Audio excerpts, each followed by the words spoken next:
আমরা শুরু করতে পারি। আপনি কোথা থেকে শুরু করবেন আপনি জীবনে? ছোটবেলা থেকে শুরু করব। ওকে, যখন পুরোপুরি বুঝি ভালো মন্দ তখন থেকেই। জি প্লিজ। ছোট থেকে আমি প্রচন্ড চঞ্চল ছিলাম। 7 বছর পর্যন্ত আমি গ্রামের বাড়িতেই ছিলাম দাদুর কাছে।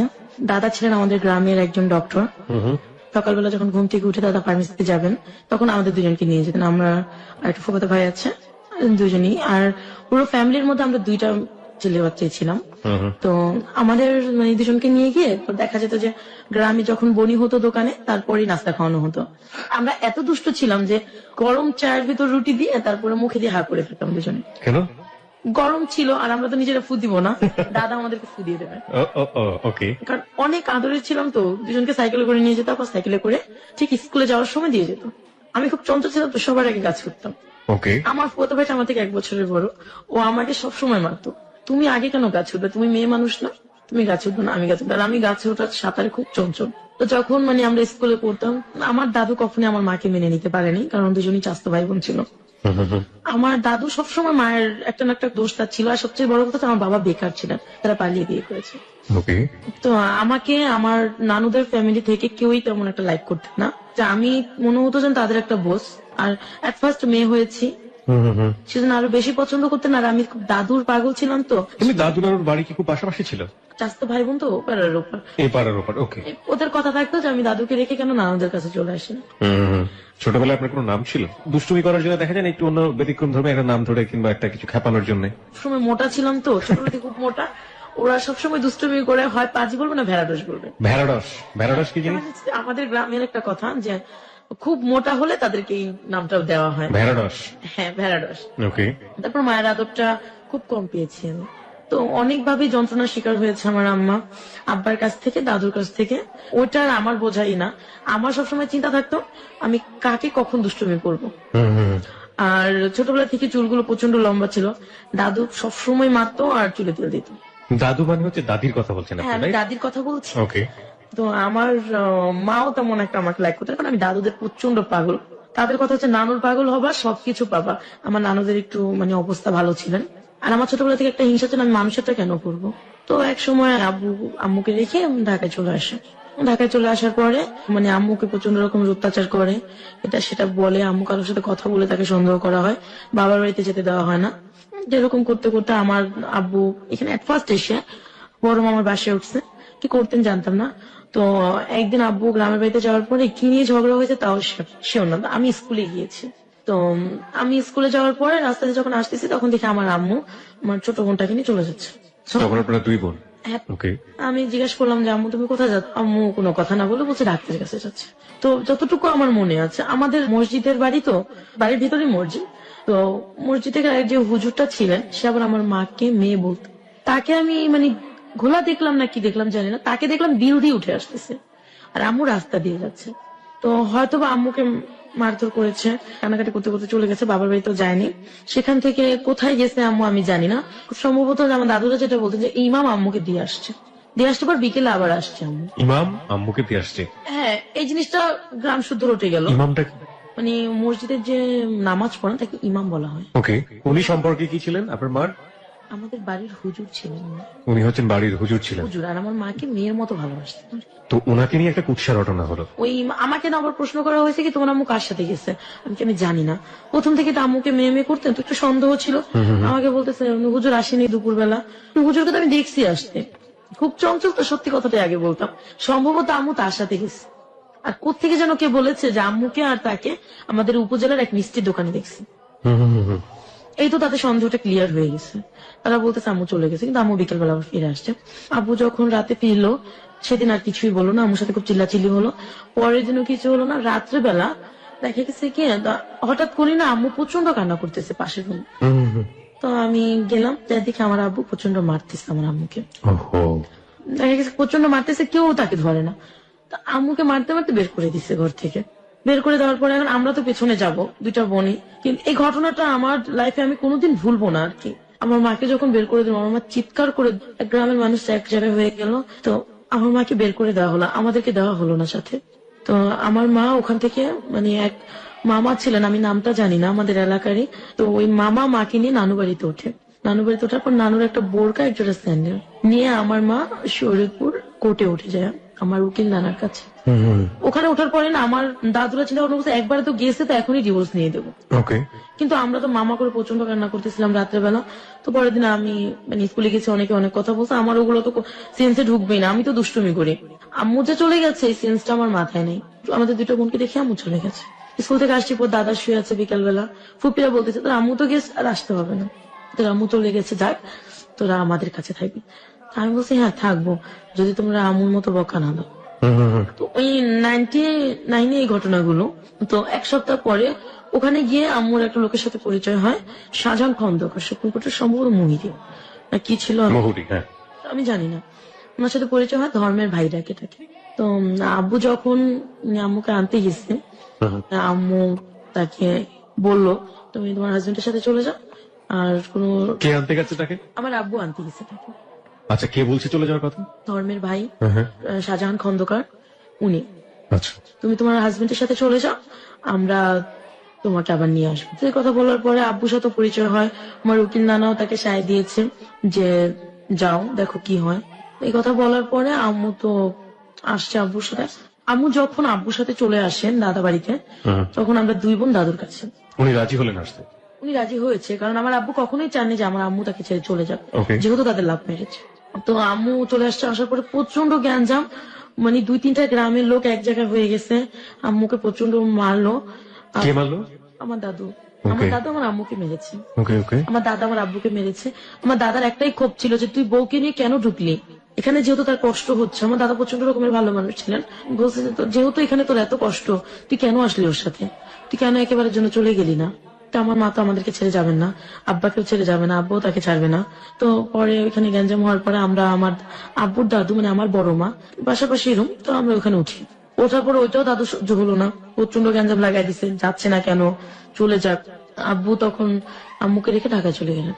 গিয়ে আমার ওই মামা, যে আমার আম্মু ধর্মের ভাই ছিলেন, তার সাথে দেখা করলেন। সে একটা চাকরি দিয়ে দিল অ্যাডভোকেট আব্দুর রেজা খানের ওখানে, তার পিয়ন হিসেবে।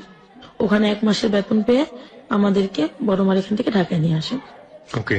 জায়গাটার নাম আমার মনে নেই, আমাদের একটা মেসে উঠিয়েছে। ওখানে আমরা 1 সপ্তাহ থাকি। থাকার পরে আমার আব্বু আমাকে প্রচন্ড রকমের ভালোবাসতেন, মায়ের চেয়ে বেশি। ছোট বোনটাকে প্রচন্ড ভালোবাসতেন। তো মেসে উঠিয়েছে। ওখান থেকে আমাদেরকে কি প্রবলেম হয়েছে জানি না, আমার বাবা আমাদেরকে সেকশন নিয়ে যান। Section Hazaribagh section. ওকে। এমন একটা পরিস্থিতিতে আমাদেরকে ওখানে উঠায় আমার মামার সাহায্যে। ওখানে গিয়ে মানে এরকম একটা পজিশন ছিল যে আমি কখনো এরকম ঘর দেখিনি।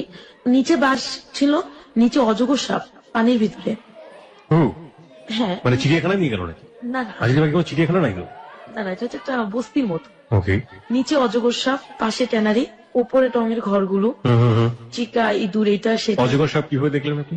খালটা ভরে অজগর সাপ ছিলেন, এজন্য মানে 1 তলা সমান উঁচু করে বাঁশ দিয়ে তারপর টঙের ঘরগুলো বানানো হয়েছে। ওকে ওকে।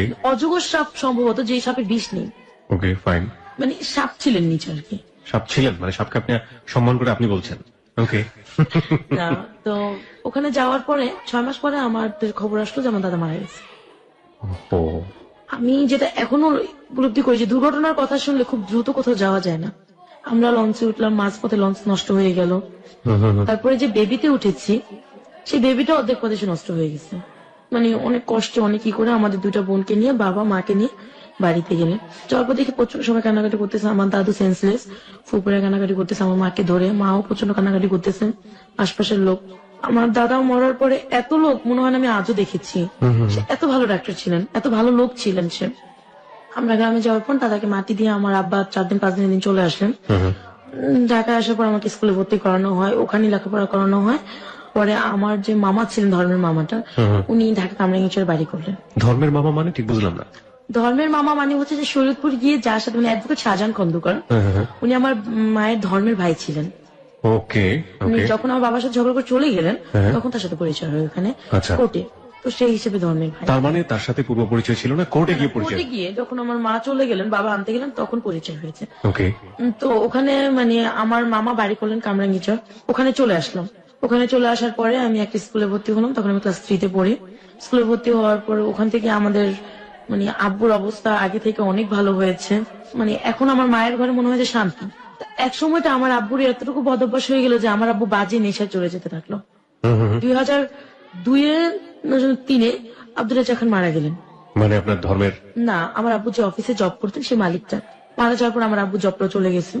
তো সেখানে আব্বু একটু ঘাবলা করে, অনেকগুলো টাকা তাদের মেরে দিয়েছে। এটা আপনি জানলেন কিভাবে? এটা আমরা তখনই জানতে পেরেছি যে অফিস থেকে বাসায় পুলিশ পাঠানো হয়। তো আমরা তো আগে থেকে এটা শিওর যে আসবে তাকে নেওয়ার জন্য। আপনারা আগে থেকে শিওর ছিলেন যে বাসায় পুলিশ আসবে? হ্যাঁ, আমরা প্রথমে যখন সে মারা গেছে তার 3 দিন পর আমরা জানতে পেরেছি আব্বা টাকা নিয়ে ঘাবলা করেছে। কিরকম? সেটা হচ্ছে যে অনেকগুলো টাকা তাদেরকে কারেন্ট বিল, গ্যাস বিল দিতে দেওয়া হয়েছিল আব্বুকে। খুব বিশ্বাস করতেন তো, কিন্তু আব্বু সেটা দেয়নি। আচ্ছা, না দিয়ে সে ঘরে বা টাকাগুলো কি করেছে আমি জানি না। এই খবরটা আপনি কিভাবে পেলেন? আমার মামাকে সেখান থেকে, তার 2টা ছেলে ছিল, আব্দুল রেজা খান অ্যাডভোকেট, তার ছেলেরা খবর পাঠিয়ে আমার মামার কাছে, আপনার ধর্মের মামার কাছে? ধর্মের মামার কাছে খবর ওই পাঠিয়েছে। মামার বাড়িতে কি আপনারা থাকতেন? আমরা ওই মামার বাড়িতে থাকতাম। তো ওনাকে ধরে নিয়ে যাবো, মামা অনেক কষ্ট করে অনেক কিছু করে এটা কন্ট্রোল করলেন, পুলিশ চলে গেলেন, তাকে আর নেওয়া হলো না। কি পরিমাণ টাকা আইডিয়া ছিল? প্রায় 60,000 টাকার মতো। 60,000 টাকার মতো? পুলিশ আসলো বাসায়, তারপর? পুলিশ আসার পরে মামা পুলিশদেরকে বোঝালেন, তারপর ওই অফিসে ফোন দিলেন, তাদেরকে বোঝালেন যে এটা আমরা দিয়ে দেবো। আমি যে মামা আবার একটা তাদের কাছ থেকে একটা অনেক মানে বেশি পরিমাণ হয়তো টাকাটা পেতেন একটা চেকে, আমার এই চেকটা থেকে কেটে রাখবেন। তো সে আমাদের জন্য অনেক স্যাক্রিফাইস করেছেন। তো আমাদেরকে এখানে মানে কামরাঙ্গীচর নিয়ে ক্লাস 3 তে ভর্তি করে দেওয়া হলো। 3 গেল, 4 গেল, ক্লাস 5 এ যখন পড়ি তখন আমি দেখতে শুনতে বেশ বড় হয়ে গেছি। ওকে। স্বাস্থ্য সাথে ভালো, মানে আমি বেশ বড় হয়ে গেছি। বড় হয়ে যাওয়ার পর সবারই চোখে পড়ে আমাকে। তখন থেকে একটা বিয়ের প্রপোজাল আসলো, আসতে থাকে। তো আমার বাবা রাজি না, ছোট মেয়ে কি বিয়ে দেবো কি। তো একদিন আমি মানে ঘরে যখন মানে বসে আছি বা টিভি দেখতেছি, মা নেই, মা হচ্ছে মামির কাছে, আমার এই ধর্মের যে মামা তার ওয়াইফের কাছে। আমার ধর্মের মামার 2টা মেয়ে, একটা ছেলে, ওকে। সবাই প্রাপ্তবয়স্ক। তো আমার মামা একদিন হঠাৎ করে এসে আমার পাশে বসে আমাকে ধরে বলতেছে, মামনি তুমি কি করো। মানে তার চাওয়ার ভঙ্গিমাটা আর আমাকে ধরার ভঙ্গিমাটা একটু অন্যরকম ছিল। আমার মামা আমার রুমে এসে যখন আমাকে ধরলেন, এটা আমার কাছে ভালো লাগেনি। আগের আদরটা আর ওই দিনের আদরটা আমার কাছে মানে অস্বাভাবিক লেগেছে। ওকে, ফাইন। তো আমি ওখান থেকে উঠে চলে আসার পর আমি মায়ের কাছে চলে গেছি, উনি আবার আমাকে ডাক দিচ্ছেন, তা আমি যাইনি। 2-1 দিন পরে সে আবারও ঠিক একই রকমের ব্যবহার আমার সাথে করছে। কি বলবো এখন, মামা বাবা সমান, কিছু বলতে পারতেছি না। আমার মতো করে আমি প্রায় মাস 3 ওনাকে এভাবে এড়িয়ে গেছি। আপনি তো বুঝতে পারছিলেন যে আচরণটা অস্বাভাবিক একটা আচরণ, যেটা আপনাকে মানসিকভাবে পীড়া দিচ্ছে। আপনি কারোর সাথে শেয়ার করেননি ব্যাপারটা? শেয়ার করার মতো আমি তখন ওরকমটাই করিনি যে মামা মানে আমার সাথে এরকম করবে। আমি ভাবতে পারি হয়তো বা মাঝে এরকম করেছে, আমি একটু বললে মামা হয়তো বা শুধরে যাবে। আপনি বলেছেন মামাকে 3 মাসের মধ্যে? মামা আপনি এরকম কেন করেন, একটু মানে একটু ভদ্রভাবে আচরণ করেন, বা বেশি কিছু বলতে পারতাম না। তো ওটা বললে উনি কি বলতো? কি এইটা কোনো ব্যাপার না, তুই তার আমার রক্তের না। তো তখন আমি কথাটা এরকম ভাবে বুঝতাম না। ক্লাস 5 এ ফাইনাল পরীক্ষা দিচ্ছি। ফাইনাল পরীক্ষা দেওয়ার পর আমি বেশ কিছুদিন ছুটিতে ছিলাম, তো আমরা গ্রামের বাড়িতে বেড়াতে গেছি। আমি এখানে ওখান একটু থেকে ফিরে আসলাম। জি, ফিরে আসবেন নিশ্চয়ই, আপনার জীবনের গল্পে আমি যাবো। তবে তার আগে বারবারই বলি হ্যালো উইথ 920-তে চাইল্ড সেক্সুয়াল অ্যাবিউজ বলে একটা ব্যাপার আছে, আপনারা নিশ্চয়ই জানেন। এগুলোর স্ট্যাটিস্টিক্স যদি আপনি দেখেন, সেগুলো রীতিমতো ভয়াবহ।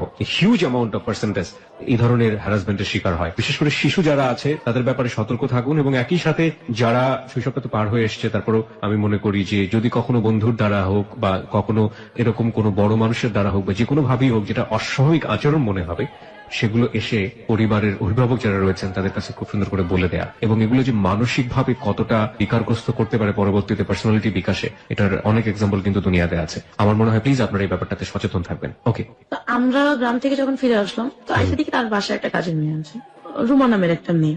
ওর সাথে আমার খুব ভালো ফ্রেন্ডশিপ হয়ে গেল। তো ও মামাকে পছন্দ করতেন না, ও আমার বয়সী ছিলেন। মামাও দেখি যে তার মানে আচরণটা খুব ভয়াবহ হতে যাচ্ছে আপনার প্রতি, আমার প্রতি, এন্ড একই আচরণ আমি রুমার প্রতি দেখলাম আমার সামনে। তো তখন আমি আমার মাকে বললাম, মা মামা জানি কেমন কেমন করে। শোন, তুই তার মেয়ে আর সে আমার ভাই, তো তাকে তুই এরকম চোখে দেখবি কেন। আমি বলছি, মা এটা কোনো কথা না, আমি কিরকম চোখে দেখছি, সে রুমার সাথেও করে। তো বলতেছে, শোন রুমা খারাপ, ও একটা কাজের মোর সাথে কেন মিশবি। এই কথাটা বলে মা আমাকে স্টপ করে, যেহেতু মার কাছে আমি চান্স পাইনি আর বাবাকে তো প্রচন্ড ভয় পাই, বাবাকে তো বলা সম্ভবই না। তো হঠাৎ করে আমার আম্মা অসুস্থ হয়ে পড়লেন। তো আমার আব্বা তখন নতুন চাকরি পেলো একটা হাউজিং কোম্পানিতে। তো প্রথম মাসে সে 1 রুম ছেড়ে 2 রুমে উঠলো, তারপর টিভি কিনতেছে। মানে আব্বার অবস্থা খুবই ভালো হচ্ছে। আর ছোটবেলা থেকে আমরা কোনো টিচার দিয়ে পড়িনি, ওই মামার 2টা মেয়ে ছিলেন, ওদের কাছেই লেখাপড়া করতাম। 6টার দিকে পড়তে গেলে রাত 9টায় ছাড়তো। ওকে। তো ওই টাইমে দেখা যায় কারেন্ট যাক আর যাই যাক, ওরা আমাদেরকে 2 বোনটাকে রেখে ওরা অন্য রুমে গিয়ে বসে থাকতো। তো আমি যখন ক্লাস 6-এ পড়তেছি, আম্মা অসুস্থ হয়ে যাওয়ার পরে আমার কাজিনটাকে দেখলাম যে ও আমাকে ডাক দেয় বা ও আমার দিকে তাকায়, ও আমাকে নিয়ে ঘুরতে যাবে, এটা কখনো করে নাই। না, আম্মা অসুস্থ হয়ে যাওয়ার পর থেকে, আম্মা যখন হসপিটালে 15 দিন ছিলেন তখন থেকে ওই কাজটা করতেছে। কাজিন বলতে? আমার ওই মামার বড় ছেলেটা, কি নাম তখন ছিল? ওর বয়স ছিল 25, নাম হচ্ছে শাহিন। ওকে। সেম ওর বাবার ক্যাটাগরি, বাবা যা করেছে ও তাই করতেছে। তো তখন আমি বলছি যে কি ব্যাপার, আপনি এরকম করেন কেন? আর এরকম ব্যবহার কেউ কারোর সাথে করে নাকি? আমি আপনার বোনের মতো, আপন তো না। ওরও একই রকমের কমেন্ট আসলো যে আপন তো না, রক্তের না। সবই যদি বোন হয় তাহলে বউ হবে কে, প্রেমিকা হবে কে? ঠিক কিছুদিন পর ওর বাবাকে যখন আমি বললাম যে আপনার মেয়ের মতো আমি, আপনি কেন এমন করেন, তখন উনি বললো যে সবই যদি মেয়ে হয় তাহলে লাভার হবে কে? বাপ বেটা দুজনের কথা দেখলাম যে আমি একই রকম, ওরা এরকম করতো। ফাইনাল পরীক্ষা দিলাম, 7-এ উঠলাম, এরকম করতে করতে 7-এও কিছুদিন 6 মাস পার হলো, বয়স হয়ে যাচ্ছে আমার, আমার একটা বুঝ হচ্ছে। মামার কথা যেহেতু বলে আমি মার কাছে কোনো কিছু করতে পারিনি, তখন ভাইয়ারটা আমি বললাম।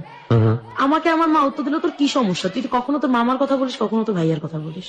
তখনই আমার মা মানে টিভি ভালো হয়ে গেলেন, আমার প্রেগনেন্ট। টিভি ভালো হয়ে গেল মানে আপনার আমার টিভি হয়েছিল? হ্যাঁ, টিভি হয়েছিল। ওকে। তার বছর খানিক পরে আমার ভাই জন্ম নিল। দেখা যাচ্ছে যে মা বাবা চেঞ্জ হয়ে গেছে। তাদের এই চেঞ্জটা আমার মানে লক্ষ্য করলাম যে তারা এখন আর আমাকে আগের মতো আদর করেনি। কিরকম? দেখা যাচ্ছে তো লেখাপড়া করতেছি, আম্মা ঘরে গল্প করতেছে মামির সাথে, কাজগুলো উনি লেখাপড়া বাদ দিয়ে আমাকে দিয়ে করাচ্ছে। এইভাবে মানে আস্তে আস্তে আমার লেখাপড়াটার ক্ষতি হতে যাচ্ছে। আর দেখতাম যে মানে বাবা আসলেই আমার নামে এক গাদা বিচার, আমি এটা করেছি, আমি ওইটা করেছি। তো এই জিনিসগুলো আমার কাছে ভালো লাগতো না। তখন না আমার কাছে মনে হচ্ছিল যে কেন এমন করে তারা, তাহলে আমি তাদের আপন না। ওইদিকে আমার কাজিন আমার সাথে ব্যবহার খারাপ করছে, তারপর মামার ব্যবহারটা অস্বাভাবিক। তো এর মানে এইভাবে করতে করতে বাবা মাকে আর বোঝাতে পারলাম না এগুলা। ওরা আর আমার এই সমস্যাগুলোকে মানে ফলো করতো না। আমার ফুপি খেয়াল করতেন। আমার খালামণি বাহির থেকে আসার পর খালামণিকে বলছে, খালাতো বোনটাকে বলছি। তাকে বলার কারণ এটাই হচ্ছিল যে আমার যে মানে ধর্মের মামা, তার ছেলের সাথে আমার বড় খালার মেয়ের বিয়ে দেবে। আর আমার ধর্মের এই মামাটা খুব লুবি ছিলেন, টাকা যেখানে আছে সে সেখানে আছে। আমার খালামণির তো অনেক টাকা পয়সা, তা বাইরে থাকে। আমার বোনটাও বাইরে থেকে লেখাপড়া করে আসছে। ওর বিয়ে ঠিক হচ্ছে, তখন আমি বলে ফেললাম যে আপু এরকম এরকম করে, মামাও করে। তখন বললো যে ঠিক আছে, এই কথাগুলো আমি আন্টিকে বলবো। আন্টি মানে? আমার মাকে। আপনার মা তো জানি আগে থেকে? আমার মা বিশ্বাস করতো না। হ্যাঁ, কিন্তু উনি বলবে আমাকে। উনি বলবে। তো বলার পরে আমার মা আমাকে প্রচন্ড বকাঝকা করলেন। তো আপু আরেকটা ছেলেকে লাইক করতেন, সে লন্ডনে থাকে। তো এটা আপু আবার আমার আব্বুকে বললেন যে ওর উপরে এরকম হচ্ছে, আপনারা কেউ কোনো প্রতিবাদ করতেছেন না। আমি বুঝলাম না আর কি, আমি তো আর ওকে বিয়ে করবো না, আমি অন্য একটা ছেলেকে পছন্দ করি।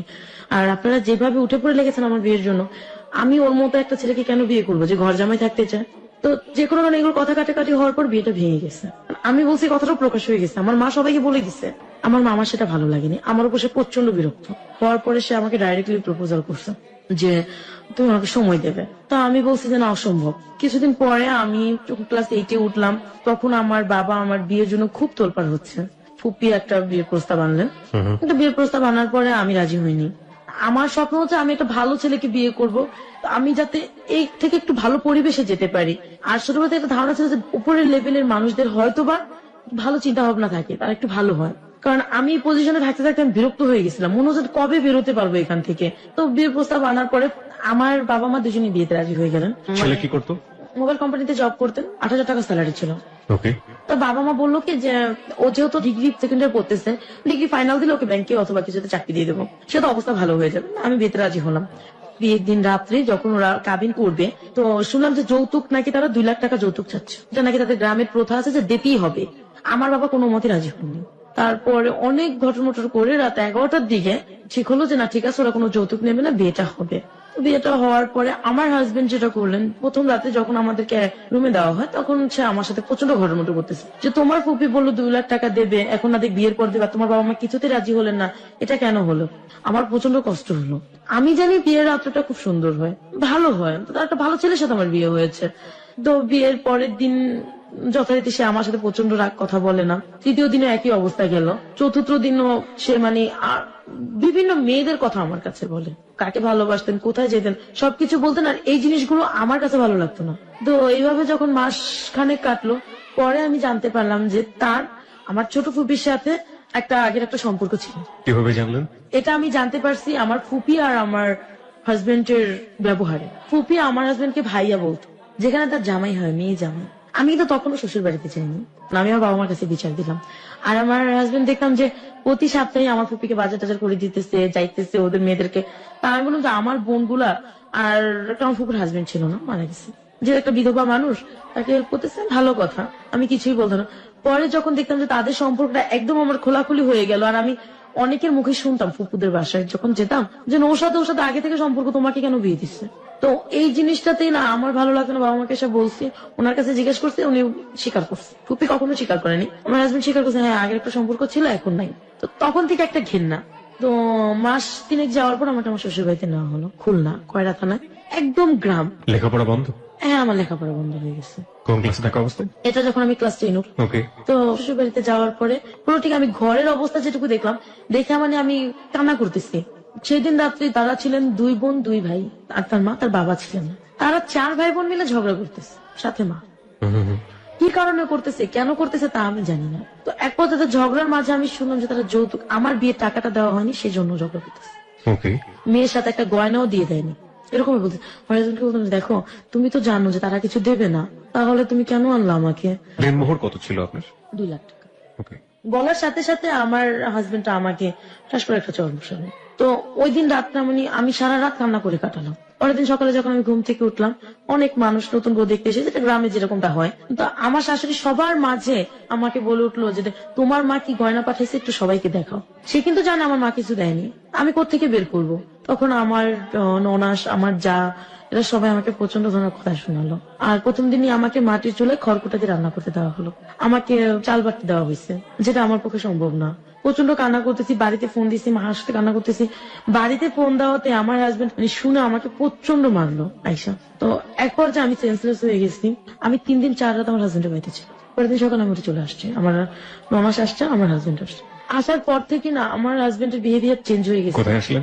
ঢাকায় চলে আসলাম বাবা মার কাছে। প্রিয় শ্রোতা, একটা বিষয় খুব লক্ষ্য করবেন, আমরা এখনো গল্পের যে গভীরতায় সেখানে চলে যাচ্ছি ধীরে ধীরে। এবং ওই সবসময় একটা কথা বলে থাকি যে ইভেন্ট ইউ ক্যান ইমাজিন, শেষ পর্যন্ত গল্পটা কোথায় গিয়ে থামবে। কারণ জীবন অদ্ভুত রকমের একটা বিষয়, এবং এই প্ল্যাটফর্মে এত বেশি নাটকীয়তা থাকে যে গল্প উপন্যাসের ফাঁক সেখানে কিছুই না। শুধু একটা বিষয় লক্ষ্য করার মতো যে লাবণ্য যখন তার জীবনের গল্প বলা শুরু করেছে, তার শৈশবে একজন মানুষকে পেয়েছিলাম তার জীবনের জন্য পরিপূরক। পরিপূরক বলছি অর্থে তার দাদা ছোটবেলায় তাকে নিয়ে যেতেন একটা ফার্মেসিতে, এবং সেখানে তার মজার কিছুটা সময়। এরপরে একটা মানুষও আমরা এখন পর্যন্ত পাইনি যে মানুষটার কাছে গিয়ে সে একটু ঠাঁই দিতে পারে, মনের কথা বলতে পারে, পরিবার থেকে শুরু করে চারপাশের সমস্ত কিছু। সংসার শুরু হয়েছে 14 বছর বয়সে, সেখানেও স্বামীকে আমরা দেখছি একটা বিরূপ পরিবেশের মধ্যে। এবং সবকিছু মিলিয়ে এটা কোন দিকে যাচ্ছে শেষ পর্যন্ত আমরা কোথাও জানি না। Let's see what happen. Okay, তারপর ঢাকায় আসার পরে দেখলাম যে আমার বাবা মার বিহেভিয়ার চেঞ্জ হয়ে গেছে, যে আমার হাজবেন্ডও না এরকম হয়ে গেছে, সে আর মানে তার বোনের কাছে ফিরে যেতে চায় না, টোটালি বলতে গেলে একটা ঘর জামাই। আলটিমেটলি কি আপনার হাজবেন্ড বোনের বাড়িতে থাকতো? হ্যাঁ, বোন আর সে একসাথে ঢাকায় ভাড়া থাকতে পারে। ওকে। তো আমি এসে বাবা মার বিহেভিয়ার চেঞ্জ দেখে আমি বাবা মাকে বললাম, বাবা মা আমি বলছি, আম্মা আমি আর ওখানে থাকতে পারবো না। তো আমার মা আমাকে প্রশ্ন করলেন যে কি হয়েছে, আমি বলছি, কিছুই হয়নি। আর নতুন বউ গিয়েছে, তার একটা শাড়িও নতুন বউকে দেয়নি। তো আমি শুনেছি যে গ্রামে দেশে শ্বশুর বাড়ি হলে নাকি অনেক কিছু দেয়, আমি সেগুলো কিছুই আমার ভাগ্যে জুটেনি। আমার বাবা মাকে যখন আমি বললাম, আমার বাবা মা কোনো রেসপন্স করলো না। শুধু আমার বাবা একটা কথাই বললো যে তোমাকে আমি বাঘের মুখে দিলেও দিয়েছি, কুমিরের মুখে দিলেও দিয়েছি, তোমার যদি আসতে হয় তাহলে তুমি সাদা কাপড় পরে আসবা, আমরা তো তুমি কোনোদিন এই বাড়িতে এসব কমপ্লেন নিয়ে আসবে না। এই কথা বলার পর আমি খুব কষ্ট পেয়েছি যে যেই বাবা আমাকে এত ভালোবাসতেন সে বাবা কেন আজ আমাকে এই কথা বললেন। বাবাও আস্তে আস্তে তার জবটাও চলে যাচ্ছে, ছেড়ে দিচ্ছে, সেখানেও সে টাকার ঘাবলা করেছে। আর তার নেচারটা এরকম ছিল যে সে একজনের সাথে আরেকজনকে ঝগড়া বাঁধাই দেবে। আমাকে যখন এই কথাটা বললো তখন আমি হাজবেন্ডকে বললাম যে আমি এখানে থাকবো না, জাস্ট এইভাবে কেন থাকবি না। তো আমি বললাম যে আমি আপার বাসায় চলে যাই, ওখানে গিয়ে থাকি আমরা। বলো ঠিক আছে চল। ওখানে যাওয়ার পরে আমার ফুপিকে আমি সবকিছু জানালাম। ফুপি থাকতেন 3 তলায়, আর আমার ননাস আর আমার হাজবেন্ড থাকতেন 2 তলায়। ফুপিকে সবকিছু জানানোর পরে ফুপি খুব কষ্ট পেলেন। ফুপি তো আপনার বিয়ের ঘটক ছিলেন? হ্যাঁ। আচ্ছা, আপনার হাজবেন্ডের নাম? ইনসান। ইনসান, হ্যাঁ। ফুপি বলে যে ঠিক আছে, ও যেরকম হবে সেটা তো আমি ভাবতে পারিনি। তো আমি সমস্যা নাই, আমি তো তোমার কাছে চলে আসলাম, আমি সব পুরো ঘটনাকে একদম ম্যানেজ করে দিলাম, তোমার কাছে চলে আসছি, এখন তোমার কাছে থাকবো। আর ফুপি একটা নতুন চাকরি পেয়েছিল ব্যাংকে, তুমি তো ব্যাংকে চলে যাও সকালবেলা। তা আমি সকালবেলা ওদেরকে নিয়ে, 2টা বোন ছিল আমার ফুফাতো ছোট ছোট, ওদেরকে নিয়ে থাকবো। আর ইনসানও তো রাত্রে আসছে, সমস্যা হবে না আমার, আমি এখানেই থাকবো। ঠিক আছে ফাইন। তো আমার ননাস গার্মেন্টসে চাকরি করতেন, 2টার দিকে তার লাঞ্চ টাইম ছিল। আমি না ওই সবার সাথে চুলো ছিল তো আমি রান্না করতে পারিনি। ননাস যখন লাঞ্চ টাইমে আসলেন, আসার পর যখন রান্না হয়নি তখন আমাকে প্রচন্ড রকমের বকাবাদ্য করলো। সেটা আমার ফুপি শাশুড়ি দেখছেন, দেখার পরে তার কাছে ভালো লাগেনি, বলতেছে যে এত ছোট বয়সে তোমাকে বিয়ে দিয়ে দিছে এরকম একটা মানুষের ঘরে, সেটা আমরা মানতে পারলাম না। 14 বছর বয়সে আপনার বিয়ে হয়েছিল। হ্যাঁ।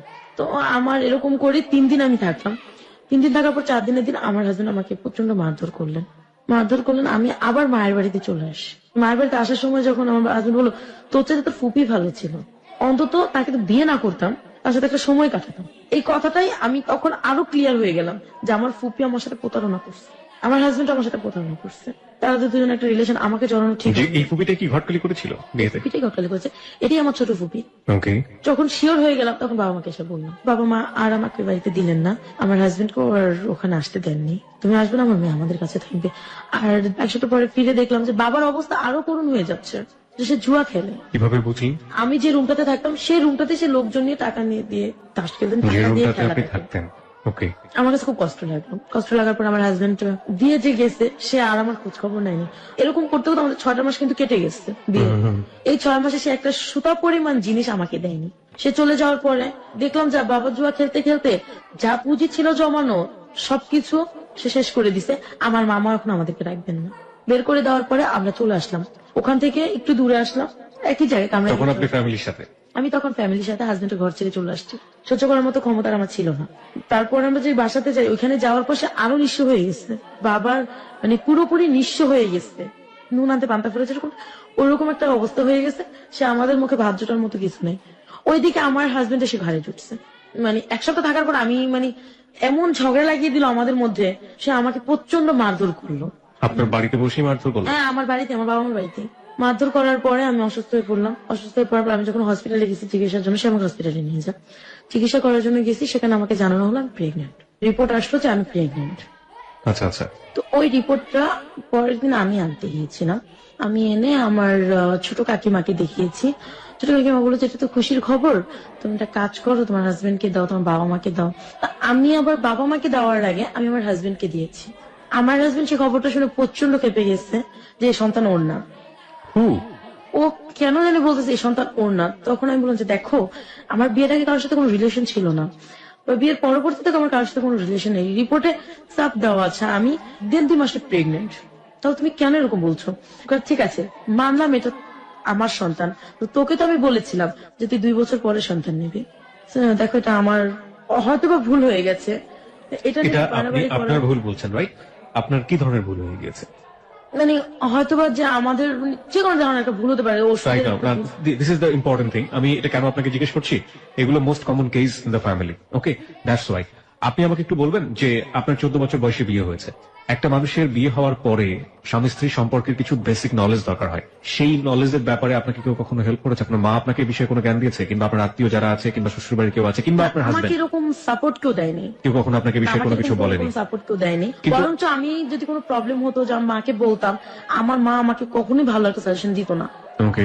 কখনোই দিত না। So, বাবা বিষয়টা তো সম্পর্কে আপনি বলাই কিছু- যায় না। আমি কিছুই জানি না, এটা কিছুই জানেন না। হুট করে- 2 নম্বর হচ্ছে আপনার হাজবেন্ড আপনাকে বলেছে যাতে কোনো বেবি না আসে, এটার জন্য কোনো প্রিভেন্টিভ মেথড কি আপনারা দুজনে মিলে নিয়েছিলেন? হ্যাঁ, আমাকে এটার জন্য ব্যবস্থা নেওয়া হয়েছিল যে আচ্ছা। আমার হয়তোবা কোথাও আমি একটু মন ভোলা ছিলাম। হ্যাঁ। বিয়ের পর আমার দুষ্টুমিটা কিছুটা হলো রয়ে গেছে, ওকে মনে থাকতো না আমার এটা। ওকে। আমি ভাবতাম যে হয়তোবা ওখান থেকে কোনো প্রবলেম হয়ে গেছে। আমার হাজবেন্ড প্রচন্ড চিল্লাচিল্লি করতেছিল, তার কখনো মুখের উপর কথা বলিনি। তখন বলছিলাম যে দেখো, তুমি তো এটা নিয়ে অতিরিক্ত বাড়াবাড়ি করতেছো। আর বাবা মা যেহেতু শুনলে বাড়াবাড়ি করবে না, তোমার এটা নিয়ে বাড়াবাড়ি করার কোনো প্রয়োজনই পড়ে না। এই কথাটা বলাই ছিল আমার অন্য। সে আমাকে সাথে সাথে প্রচন্ড ধরনের, তার যে বেল্ট ছিল কোমরের বেল্ট, ওটাতে আমাকে প্রচন্ড ধরনের মারধর করে। এই বাচ্চা কেন নিলি তুই? আচ্ছা, সবসময় বলে যেতে জালস বাচ্চা। যখনই সে বলতো যে জালস, তখন আমার মাথা সেন্স আউট হয়ে যেত। এই কথা কেন বলবে সে? আমার স্বামী একজন, তাহলে সে কেন এই কথা বলবে? তো এটা নিয়ে বলার পরে আমি সেই দিন রাতে আমার মাকে জানাই। আমার মাকে বললাম যে মা এরকম বলছো, ও তো এমনিতেই খারাপ। এরপর আর আমাকে সে কোনো কমেন্ট করে নাই যে কি করবো। পরের মানে দিন জামাইকে সকালে- বলছে যে ও তো এমনিতেই খারাপ? হ্যাঁ, ও তো এমনিতেই খারাপ, তো কমেন্ট করে না। আমিও পরের দিন সকালবেলা ভালো মতো, ও অফিস চলে গেছে, রাত্রে ফিরেও দেখে যে আমি বাসায় না, পাশের রুমে ছিল, প্রতিবেশীর ঘরে। ও ভাবছে আমি যেন কোথায় গেছি। তো মাও দেখে না যে আমি প্রতিবেশীর ঘরে। তো ও আয়সা কি বলছে আমি জানি না, আমার বাবার কাছে, বাবাকে দোকান থেকে ডেকে নিয়ে আসছে। জানি না কি বলছে, বাবা প্রচন্ড ধরনের মারধর করছে এসে আমাকে। আমি কেন ভুল করলাম এই সে, তখন আমার নিজের কাছে একটু লজ্জা লাগলো যে আমি প্রেগনেন্ট, বাবা বলছে ভুল করতেছি, কেন বলতেছি এই কথাটা। তো পরে আমি আর কোনো কথা বললাম না। তো প্রচন্ড মারধর করার পরে আমার বাবা আমার তলপেটে একটা লাথি মেরেছে। তখন মানে আমি প্রচন্ড ধরনের মানে একদম অসুস্থ হয়ে পড়ে মায়ের ওপর পড়তে যাওয়ার সময় মা সরে গেছে। মা সরে যাওয়ার পর আমি যে লোহার যে সোফা থাকে সোফার উপর পড়ে গেছি। আপনার বাবা যে এই যে লাথিটা মারলো, উনি আপনাকে তার আগে গায়ে হাত তুলেছে? এর আগে বহু বাসায় আমার গায়ে হাত না, তুলেছে, আমি এটা আমার বলতে চাচ্ছি যে শাশুড়ি। যে লাথিটা কি উনি একদম চিন্তা করেই কাজটা করেছে? না, সে কি চিন্তা করছে আমি জানি না। সে মানে শুরুতে আমাকে কয়েকটা চড়থাপ্পড় এমন হতে মেরেছে। পারে যে লাথিটা মেরেছে এবং ইনসিডেন্টলি আপনার ওখানে লেগে গিয়েছে। আরেকটা হতে পারে যে না, আর সে তার চিন্তা মানে অভ্যাসটা এরকম, সে রাগ করেছে কাকে কোথায় মারবে সে নিজে জানে না। এটা যে মেয়ে না বউ সে বুঝবে না, ওই ব্যাপারটা এটা তার তার মাথায় বদ থাকে। অভ্যাস। এই ব্যাপারটা তার খেয়াল থাকে না। তো ওইখানে গিয়ে আমার পুরো বডিটা আমার ওই সোফার উপরই পড়লো। আরেকটা আঘাত পেলাম, একই সাথে দুইটা আঘাতে প্রচন্ড ব্লিডিং হচ্ছিল আমার। ওই সময়টাতে ওই সময়টাতে আমার মা ওটা কোনো খেয়াল করেনি। আমার মা চলে গেছে আমাকে রেখে। আমার ছোট কাকি মেজো কাকি খেয়াল করছে, যখন খেয়াল করছে তখন তারা আমাকে নিয়ে স্বাস্থ্য কেন্দ্র থাকে যেটা, আমার বাবা কোনো টাকা দেয়নি, হাজবেন্ডও কোনো টাকা দেয়নি, তারা আমাকে ওখানে নিয়ে ভর্তি করালো। ভর্তি করানোর পরে ওখান থেকে ইয়ে আসলো যে আমার বাচ্চাটা নষ্ট হয়ে গেছে। যখন আমি শুনলাম যে আমার বাচ্চাটা নষ্ট হয়ে গেছে তখন আমার মানে দুনিয়া যেন কিছু বুঝি না, তারপরে যেন আমার মনে হলো যে জীবন থেকে কি যেন চলে গেল। প্রায় এক সপ্তাহের মতো আমি না, আমার কোনো হুঁশ জ্ঞান নেই। কিন্তু আমার হাজবেন্ডের এতে কোনো রেসপন্স হয়নি যে না আমার বাচ্চাটা নষ্ট হয়ে গেছে, ও কষ্ট পেয়েছে, ওকে একটু সান্ত্বনা দেওয়া দরকার, বাবা মার একটু সান্ত্বনা দেওয়া দরকার, কারো কোনো রেসপন্স ছিল না। তো এভাবে আমার মাসখানেক চলে যাওয়ার পরে আমার ফ্যামিলিতে আবার আমার হাজবেন্ড গ্যাঞ্জাম লাগাই দিল। তো আমার ছোট ফুপি সবকিছু জানতে পারলো। ছোট ফুপির প্রতি আমার প্রচন্ড ঘৃণা যে কেন সে এমন করলো। তখন প্রতিশোধের জন্য আমি বলছি না, আমি ছোট ফুপি যার সাথে কথা বলে, যার সাথে প্রেম করে, আমি তার সাথে প্রেম করবো। বলার পরে আমি আর এরকম কিছু করলাম না। মাথায় ছিল এটা, আমার ছোট কাকিকে নিয়ে আমি প্ল্যানটা করছি। কি প্ল্যান ছিল? সে যার সাথে কথা বলে, আমার ছোট ফুপির হাজবেন্ড ছিল না, সেটা ছেলের সাথে প্রেম করতো, ছোট কপি। ছোট ফুপি। আর সে ছেলেটা অনেক টাকা পয়সা দিয়ে তাকে হেল্প করতো। তখন বললাম যে ও যার সাথে প্রেম করছে সে যেরকমই হোক না কেন আমি তার সাথে প্রেম করবো। এটা কেন? আপনার প্রতিশোধ নেওয়ার জন্য? সে কেন আমার জীবনটা নষ্ট করে দিল, কেন আমার এতটুকু বয়সে আমি একটা বেবি হারাইছি। এরকম করার পরে আমার হাজবেন্ডের কোনো কারণে একটা ঝগড়া লেগে ও আমাকে ছেড়ে চলে গেছে। ও আর আমাকে ফোন দেয় না, আমার সাথে কোনো যোগাযোগ করে না, খোঁজ খবর নেয় না। বাবা মাও হেলা হেলা করে, আমি ঘরে সম্পূর্ণ কাজ টাজ করলো, আমার মায়ের চোখে কোনো ধরা পড়ে না। আমার মা বলে আমি আজ বেকার খাচ্ছি, এটা সেটা মানে অনেক কিছু বলার পরে আমি এগুলো সহ্য করতে পারি না। তা আমি কি করবো, আমি একটা স্কুলে জব নিলাম, আবার ওপেনিং এ ভর্তি হই। Open University? ওপেনিং ইউনিভার্সিটিতে আমি ভর্তি হয়েছি। ওই স্কুলে জব করে খাচ্ছে, আমার হাজবেন্ড আসতেছে, আমি তাকে কোনো কথা বলি না। মানে আমার খালামণিও ফোন দিয়ে বলছে তাকে ছেড়ে দাও। তো ওই যে একটা ভূত মাথায় ঢুকছে তাকে ছেড়ে দেবো, সে আমার বাচ্চাটাকে জালস বলছে। ওইদিকে আমার ফুপির ওই লাভারের সাথে আমি প্রেম করবো। স্কুলে জব নেওয়ার পরে আমার ফুপি একদিন আমার বাড়িতে বেড়াতে আসে। ফুপিকে আমি বুঝতে দিই না, তার প্রতি আমার রাগ ঘেন্না। ফুপিকে খুব সুন্দর করে কথাটা বলে এই ফুপি কথা বলতে, আমি ফুপি কার সাথে কথা বলো, বললে আমার বন্ধুর সাথে একটু কথা বলবো। তো কথা বলার পর গল্পটা শুনবো, গল্পটা সুন্দর এটা ভেবে আমার মোবাইল থেকে তাকে ফোন দিই। ফোন দিয়ে আমি পরিচয় দিলাম, ফার্স্টে তাকে আঙ্কেল বলতাম। তো তার সাথে মানে কথা বলতে বলতে দেখা যায় আমার হাজবেন্ড আর আমার কাছে আসে না, আত্মীয় স্বজন কেমন জানি দূরে দূরে চলে যাচ্ছে, আমার ফুপিও দূরে দূরে চলে যাচ্ছে। তার সাথে কথা বলতেছি, কথা বলতে বলতে আমি এমন একটা পজিশন করছি যে ওই ছেলের সাথে, ছেলেটার নাম ছিল রাশেদ, রাশেদের সাথে আমার ফুপির কোনো রিলেশন নেই। এখন রাশেদ আমাকে ছাড়া কিচ্ছু বোঝে না। তো 6 মাস চলে গেল, আমার ম্যাট্রিকের 1 বছরের কোর্সটাও শেষ হয়ে গেল, 10-এ পড়তেছি। তো বাবা আমাকে বলতেছে এইভাবে যদি তুমি কাজ করো তাহলে তো আমাদের হচ্ছে না, তুমি কিছু একটা করো। সে কিছু করবে না, আমাকে কিছু একটা করতে বলছে। না আমি বলছি, আব্বু আমি কি করবো, তুমি চাকরি করো। আমি বিভিন্ন জায়গায় চাকরি খুঁজি, আমি তো লেখাপড়া জানি না, ম্যাট্রিক পাস করিনি, কে আমাকে চাকরি দিবে? একমাত্র গার্মেন্টস, এসে কোনো আব্বু একমাত্র গার্মেন্টস আছে, আমার বাবা সেটা করতে দেবে না আমাকে।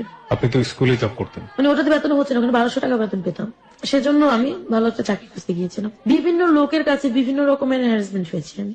কেউ আমাকে মানে বিভিন্ন নোংরা নোংরা প্রস্তাব দিয়েছে, কেউ বন্ধুত্ব করতে চেয়েছে, কেউ বলেছে হ্যাঁ, চাকরি দেবো, বিনিময়ে সময় দিতে হবে। পরে আমি আমার হাজবেন্ড ওইদিকে আমাকে ফোন দিতেছে, বিরক্ত করতেছি। শেষে আমি গ্রামের আমাদের যে গ্রাম সরকার থাকে তার কাছে আমি বিচার জানিয়েছি, যেরকম ও আমাকে মারধর করে চলে গেছে, আমার বাচ্চাটা নষ্ট হয়ে গেছে, আমি ওর ঘর করবো না।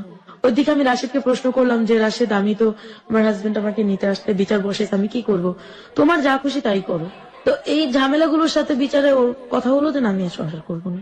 3 মাস সময় দেওয়া হলো, যদি আমার মন গলিয়ে নিতে পারে তাহলে ওকে নেবে বা আমি ওর ঘরে যেতে পারি। তো এইভাবে করতে করতে আমার ম্যাট্রিক কমপ্লিট করলাম। আমি হাজবেন্ডের সাথে আমার ডিভোর্স হয়ে গেল, আমি নিজে ডিভোর্স দিয়ে দিলাম।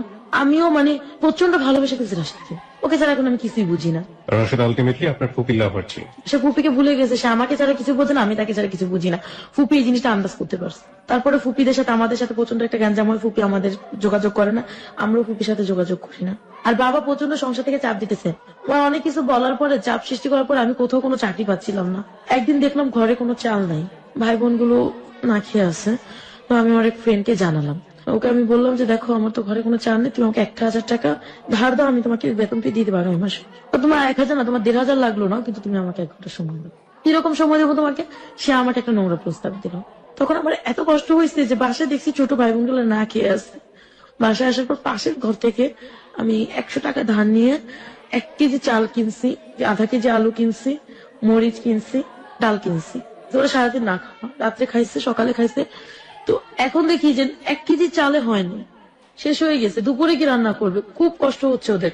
আমার ভাইটা আমার কাছে এসে বলছে, আপু 2টা টাকা দেয়, আমি টাকা দিতে পারতেছি না। বাবা কি করছে? বাবা কিছুই করতেছে না, বাবা জুয়া খেলতেছে। আপনার মা কিছু বলছেন? আমার মা বললে আমার মাকে মারধর করে আমাকে। তো আমি চোখে দেখলাম অন্ধকার, দেয়ালে পিঠ থেকে গেছে, আমি ওর কথা রাজি হয়ে গেছি। কার কথা রাজি হয়েছে? আমার এক ফ্রেন্ডের কথা। কোন ফ্রেন্ড? ও ছিল মানে কোনো এক হলের নেতা ছিল। তো ওকে, ওর সাথে আমার রাস্তায় একসময় পরিচয় হয়েছিল। আর রাশেদ যে আমার জীবনে ছিল, ও কোনো টাকা পয়সা দিত না তখন, আমিও চাইতাম না। তো ওর সাথে যে আমি ফোন দিলাম ওকে যে দেখো সোহাগ, আমি তোমার প্রপোজালে রাজি আছি, তবে 1,000 টাকা না, মানে কোন অর্থে যেন। আমি তখন চিন্তা করলাম যে নিজের সম্মানটাই যেহেতু দেবো, তো 1,000 টাকার বিনিময় কেন, আরো বেশিতে দেবো। এই সেন্সটা আমার মাথায় মানে কাজ করলো। তো আমি এই কথা বলার পর তুমি কত জানি? আমি 2,000 টাকা চাই। আমি তোমাকে 2,000 টাকা দেবো না, 1,500 দেবো, তুমি রাজি আছো? ঠিক আছে, রাজি আছি। ওর সাথে আমি গেলাম, ও কোন এক হোটেলে আমাকে নিয়ে গেছে। নিয়ে যাওয়ার পর ওকে আমি ওখানে 1 ঘন্টা সময় দিছি। ওখান থেকে আমি চলে আসি। চলে আসার পরে ঘরে বাজার টাজার করি। সেই দিন রাত্রে সম্ভবত রাশিদ আমাকে রাস্তায় দেখছে, আমাকে ফোন দিচ্ছে। ফোন দিয়ে বলছে তুমি কোথায় আছো, এখন আমার সাথে দেখা করো। তো দেখা করো, ও আমাকে একটা মসজিদে নিয়ে খুব চুয়ে বলছে, তোমার এখন থেকে ভরণ পোষণ যা আসছে আমি গ্রহণ করব। আপনি তো রাশেদের কাছ থেকে হেল্প নিতে পারতেন, কেন নিলেন না? আমি কেন জানি ওর কাছ থেকে চাইনি। আর ও একদিন আমাকে একটা কথা বলছে যে মেয়েরা ছেলেদের কাছ থেকে টাকা খায় সে মেয়েরা ভালো হয় না। আমি ওর কাছে ভালো সাজার জন্য আমি আমার নিজের সম্মানটুকুকে বিক্রি করে দিচ্ছি একমাত্র বাবা মা ভাই বোনের শুধুমাত্র মুখে দুমুঠো ভাত দেওয়ার জন্য। সেই রাতে রাশিদ আমাকে একটা মসজিদে দাঁড় করাইয়া বলছে যে ও আমার সম্পূর্ণ ভরণ পোষণ দেবে, আমি কারোর সাথে ফোনে কথা বলতে পারবো না। আপনি রাশেদকে বলেছিলেন যে আপনার জীবনে এই ঘটনাটা ঘটে গেল কিছুক্ষণ আগে? না, ওর কাছ থেকে আমি লুকিয়ে গেছি। ও যা যা বললো আমি মেনে নিলাম। ও আমার বাবাকে ফোন দিল। তো বাবার সাথে রাশেদের সাথে আগে থেকে একটা পরিচয় ছিল। বাবাকে ও বলছে যে আমরা দুজন বিয়ে করে ফেলছে। তখন আমি বলি মিথ্যে বললা কেন? মিথ্যে বলা ছাড়া কোনো কাজ নেই, ও এখন হাজবেন্ড হয়ে আমার বাড়িতে যাবে। তো আমি সবাইকে এসব বললাম যে আমার বিয়ে হয়ে গেছে, ডিভোর্স হয়ে গেছে, ওইদিকে এদিকে আমার বিয়ে হয়ে গেছে। পাড়ার প্রতি সবাই খুব খুশি হলো। মিষ্টি আনছি আমি, পরে আমার বাবা মা তো খুব খুশি। বাবার একটাই চিন্তা, এত বড় লোকের ছেলে, তার মানে ভালো হবে। তারপর থেকেই আমি আবার স্কুলে জবটা ছেড়ে দিয়েছি, ও আমাকে স্কুলে জবটা ছাড়িয়ে নিয়েছে। ও আমাকে হেল্প করতো। এরকম করে 6 মাস গেল। তো ওর বিনিময়ে আমার কাছে কিছুই চাইনি। তো কত টাকা করে দিত প্রতি মাসে? মানে ও বাজার করে দিত টোটালি একটা। আর আপনার বাবা এগুলো বসে বসে খেতেন? হ্যাঁ, বাবা এগুলো বসে বসে খেতেন। এরকম করে 6 মাস চলে গেল। রোজার ঈদ, এটা হচ্ছে 2010-এর ঘটনা। তো ও আমাকে সম্পূর্ণ মানে বাজার টাজার দেবে। হঠাৎ ওর সাথে আমার ঝগড়া লেগে গেছে, ও আমাকে এখন আর বাজার টাজার দেবে না। কি করব? তারপরে আমি রাস্তায় একদিন সোহাগের কাছে গেছি, সোহাগও আমাকে ফিরিয়ে দিয়েছে। ফিরিয়ে দেওয়ার পরে আমার মানে রাস্তায় বসে আমি চিৎকার করে কাঁদতেছিলাম। রাশিদকে বারবার ফোন দিচ্ছিলাম, ও আমার ফোন রিসিভ করতেছে না। কি করব? বাসায় ফিরে আসলাম। আসার পর দেখি যে দুপুরে যে খেয়েছে আমার ভাই বোন গুলো আর খায়নি। রাত্রে প্রতিবেশীর ঘর থেকে খাবার দিয়ে গেছে, সেটাও আমার বাবা খেয়েছে, ভাই বোনরা খেয়েছে, আমিও খেয়েছি। পরের দিন সকালবেলা রাশেদকে খুঁজতে বের হয়ে গেলাম। আমি আমার কামরাঙ্গি চর থেকে হেঁটে টিএসসি মোড় গেলাম। সেখানে ওকে পেলাম না, বাংলা মোটর আসলাম, বাংলা মোটর ওকে আমি পাইনি। ওকে খুঁজতে খুঁজতে আমার বিকেল হয়ে গেছে। বিকেল পার হয়ে সন্ধ্যা হয়ে গেছে। সারাদিন কিন্তু ভাই বোন গুলো না খাওয়া। রাস্তায় বসে জগন্নাথ হলের ওখানে বসে বসে চিৎকার করে কাঁদতেছি, আমি কি করব এখন। এক মহিলা আমাকে দেখছে, দেখে বলছে আমু তুমি কান্না করো কেন, কি হয়েছে? যে আমার এরকম অবস্থা, আমি কি করব। তো পরে বলে আমার সাথে আমার বাসায় চলো। আমি বাসায় যাবো না, কারো আমার ওই যে মানে আগে তো টিভিতে দেখতাম বাসায় নিয়ে যেত, মেরে ফেলতো, ভয়টা ছিল আর কি। আমি কারো বাসায় যাবো না, আমার বাসায় গেলে তোমার ভালো হবে, তুমি চলো। একটা বিশ্বাস নিয়ে, একটা দুঃসাহস নিয়ে আমি ওনার বাসায় যাই। যার পর ও আমাকে বুঝালো, দেখো এইভাবে হবে না, তুমি কিছু করো। তুমি বাবা মাকে খাওয়াতে চাও? হ্যাঁ, আমার বাবা মা আমার কাছে সবকিছু, আমি খাওয়াবো তাদেরকে। ও আমাকে প্রস্তাব দিল যে আমার 3টা ফ্রেন্ড আছে, তুমি আমার 3টা ফ্রেন্ডকে সময় দিবা, তুমি আজ দিতে পারবে? আমি বলছি আমার টাকার দরকার, আমি যে কোনো মূল্যের বিনিময়ে আমি টাকা চাই, যে কোনো মূল্যের বিনিময় হোক আমি টাকা চাই, আমার টাকার দরকার, আমাকে আপনি প্লিজ ধার হলেও দেন। ধারকে আজকালকার জমানায় কেউ কাউকে দেয় না, তোমার মানে দেহর বিনিময়ে তুমি টাকা নিতে পারো। তারপর ওনার 2টা ফ্রেন্ডকে ফোন দিলেন, একজনকে লাইনে পায়নি, 2জনকে পেয়েছে, 3জনের কথা বলছে। তো ওদেরকে আমি 1 ঘন্টা করে 2 ঘন্টা সময় দেওয়া, উনি আমাকে আহ, প্রথম দিন দিলেন 2000 টাকা। আমি ওগুলো নিয়ে বাসায় আসছি, আসার পরে বাবা আমাকে বাজার টাজার করে দিছি, খাইছি। সেই দিন রাত্রে আমার বাবা আমার কাছে এত রাত কেন করছো, কোথায় গেছো, এটা সেটা বলে আমার বাবা আমাকে মারছে। তখন আমি মাকে বললাম তোমাদের জন্য কষ্টও করব, ঘরে এসে মারও খাবো, এটা তো হয় না। তো মা আর কিছু বললেন না। তো পরের দিন উনি আমার ফোন নাম্বার রেখে দিচ্ছে, 1 সপ্তাহ পর আবার আমাকে ফোন দিচ্ছে এই ভদ্রমহিলা। এই ভদ্র মহিলা, যে তা তুমি তো একদিন চলে গেলে আর ফোন দিলে না, খোঁজ না। ওই টাকা থেকে হয়ে যাবে না, তোমার আরো টাকার দরকার। আমি কি, কিভাবে হয়? এর ভিতরে রাশের আমার কোনো খোঁজ খবর নেয়নি।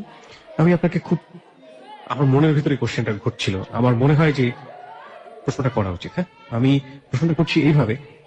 প্রথম কথা হচ্ছে যে আপনি কি কাজ করছেন সেটার চাইতে আমি বরং কেন করছেন সেদিকে থাকতে চাই। হ্যাঁ, 1। 2 নম্বর হচ্ছে যে আপনি তো নিজেও জানেন, কারণ আপনি যে ফ্যামিলিতে বড় হয়েছেন, এটা কত নিকৃষ্ট ধরনের কাজ। হ্যাঁ, কতটা বাধ্য হলে একটা মানুষ এই কাজটা করে সেটা আমরা দেখেছি। এই কাজটা করে যখন আপনি পয়সাটা পেতেন, সামান্য ডালের পয়সা, ভাতের পয়সা, হ্যাঁ, কোন রকম ভাই বোনের মুখে তুলে দেওয়ার মতো একটা পয়সা, ওরা যখন এই খাবারটা খেত বা আপনি যখন খেতেন, আপনার ফিলটা কি হতো? আমি যখন এই কাজটা করতাম, আমি যখন বের হতাম, তখন আমার মনে হয় যে আমি কোনো মানুষের ভিতরে পড়ি না, আমি একটা জঘন্য ধরনের মেয়ে, আমি নষ্ট হয়ে গেছি। যে জিনিসটা আমি সবসময় আমার হাজবেন্ডের মুখে শুনতাম, তো পরবর্তীতে এই কাজটা আমি করবো আমি কোনোদিন ভাবি নাই। আর ওই খাবারটা যেন আমার গলা দিয়ে নামতো না। কিন্তু মা শেষে বুঝতে পারতো যে এই কাজটা আমি কেন করলাম, অন্য কোনো কাজ করতে পারতাম।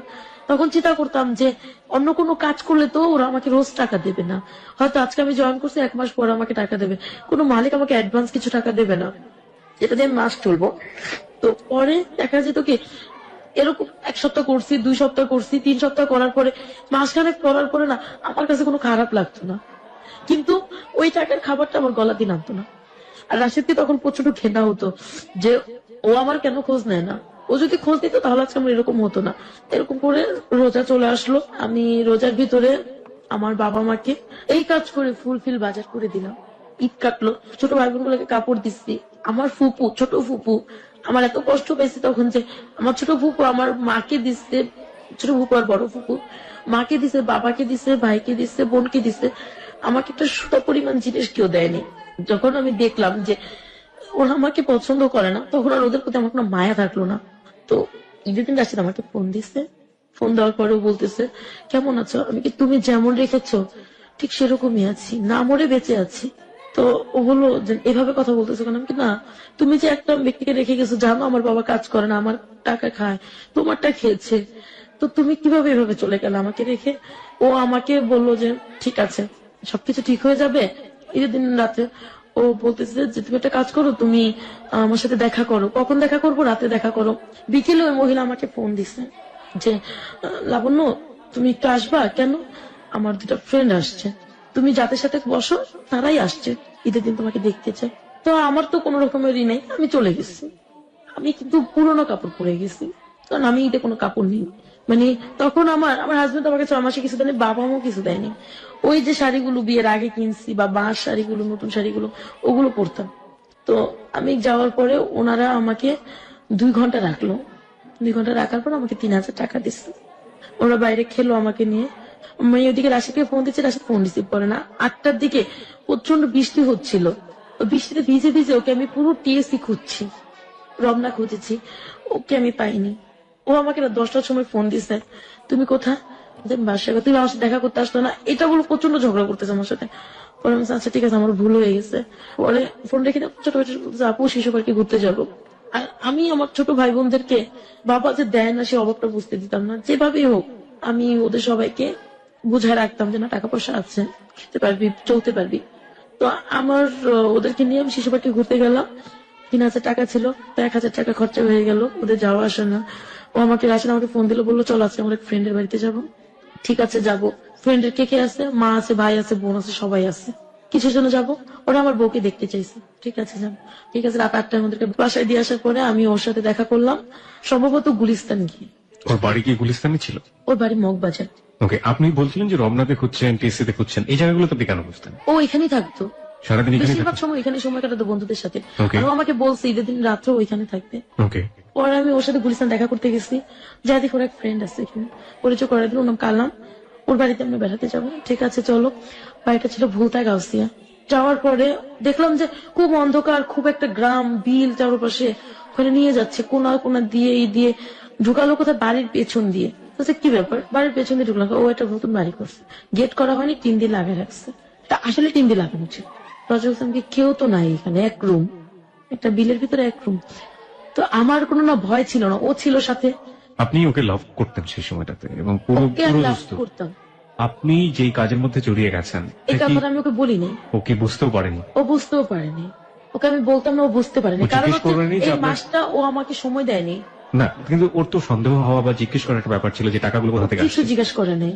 ও বলছে বাজার করছে, আমি কি কোন রকম করেছি, মিথ্যে বলেছি আমার সাথে। আপনার ফ্যামিলি বুঝতো না যে এই আমার কাজটা? মা বুঝতে পেরেছিল, পরে আমাকে জিজ্ঞাসা করছে তুই এত টাকা করতে, আমি মার কাছে স্বীকার করছি।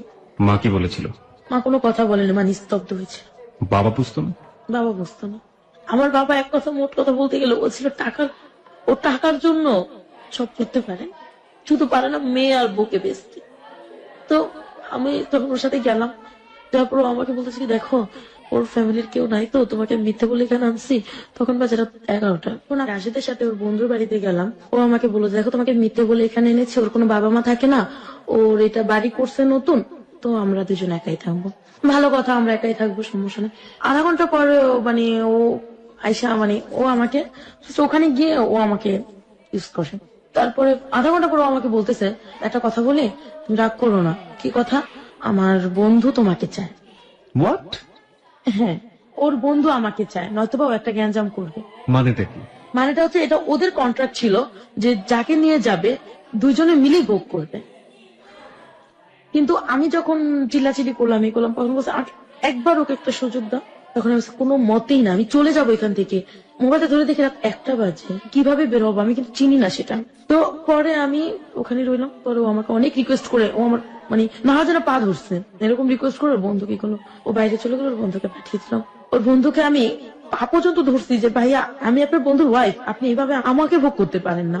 তাতে আমার কি, আমার তো আপন কি মনে। কোনো মতে যখন না শুনছে, তখন মনটাকে একটা বুঝ দিছি যে যখন আমি ওই যে দুইটা লোকের সাথে মেলামেশা করছি, ঠিক ওই মন মানসিকতা নিয়ে আমার ওর সাথে মেলামেশা করতে হবে, ওকে আপন ভাবলে চলবে না আমার। তো চলে গেল। আমি ওয়াশরুমে ঢুকে তখন চিৎকার করে কাঁদতেছিলাম যে আমি কাকে ভালোবাসলাম যে আমাকে অন্য পুরুষের হাতে তুলে দিল। তাহলে তো আমি নিজেই ঠিক ছিলাম, যে ওই লোকগুলো তো ভালো ছিল যাদের সাথে আমি জঘন্য কাজটা করছি বা এই নোংরা কাজটা করেছি, তারাই তো ভালো। তাহলে তো এই মানুষটাকে ভালোবেসে বিশ্বাস করে আমার কোনো লাভ নেই। তো তারপর ও মানে এরকম একটা ভেদ করলো, ও আমাকে আয়সা জড়ায় প্রচন্ড কান্না করতে শুরু করলো, যেন সব ভুল ওর। ও আমার কাছে ক্ষমা চাইলো পা ধরে ওই রাতে। তো কেন জানে মনটা আমার আবার ঘুরে গেল। সকালবেলা আমরা দুজন চলে আসলাম। চলে আসার পরে ওকে আমি বললাম যে দেখো এরকম হলে আমি আর কখনোই তোমার সাথে কোথাও যাবো না। বাই দ্য ওয়ে, আপনি যেভাবে রাত কাটালেন, আপনার ফ্যামিলি আপনাকে কিভাবে নিল? আমার ফ্যামিলি থেকেও বলে গেছে যে আমরা বেড়াতে যাচ্ছি। আপনার ফ্যামিলি তো জানে যে আলটিমেটলি আপনারা বিবাহিত। হ্যাঁ। ওকে, তো আমি বাসায় ঢুকলাম। এখন আমার বাবা এই আমাদের বিয়ের কথাটা আমাদের গ্রাম সরকারের কাছে জানাই দিচ্ছে।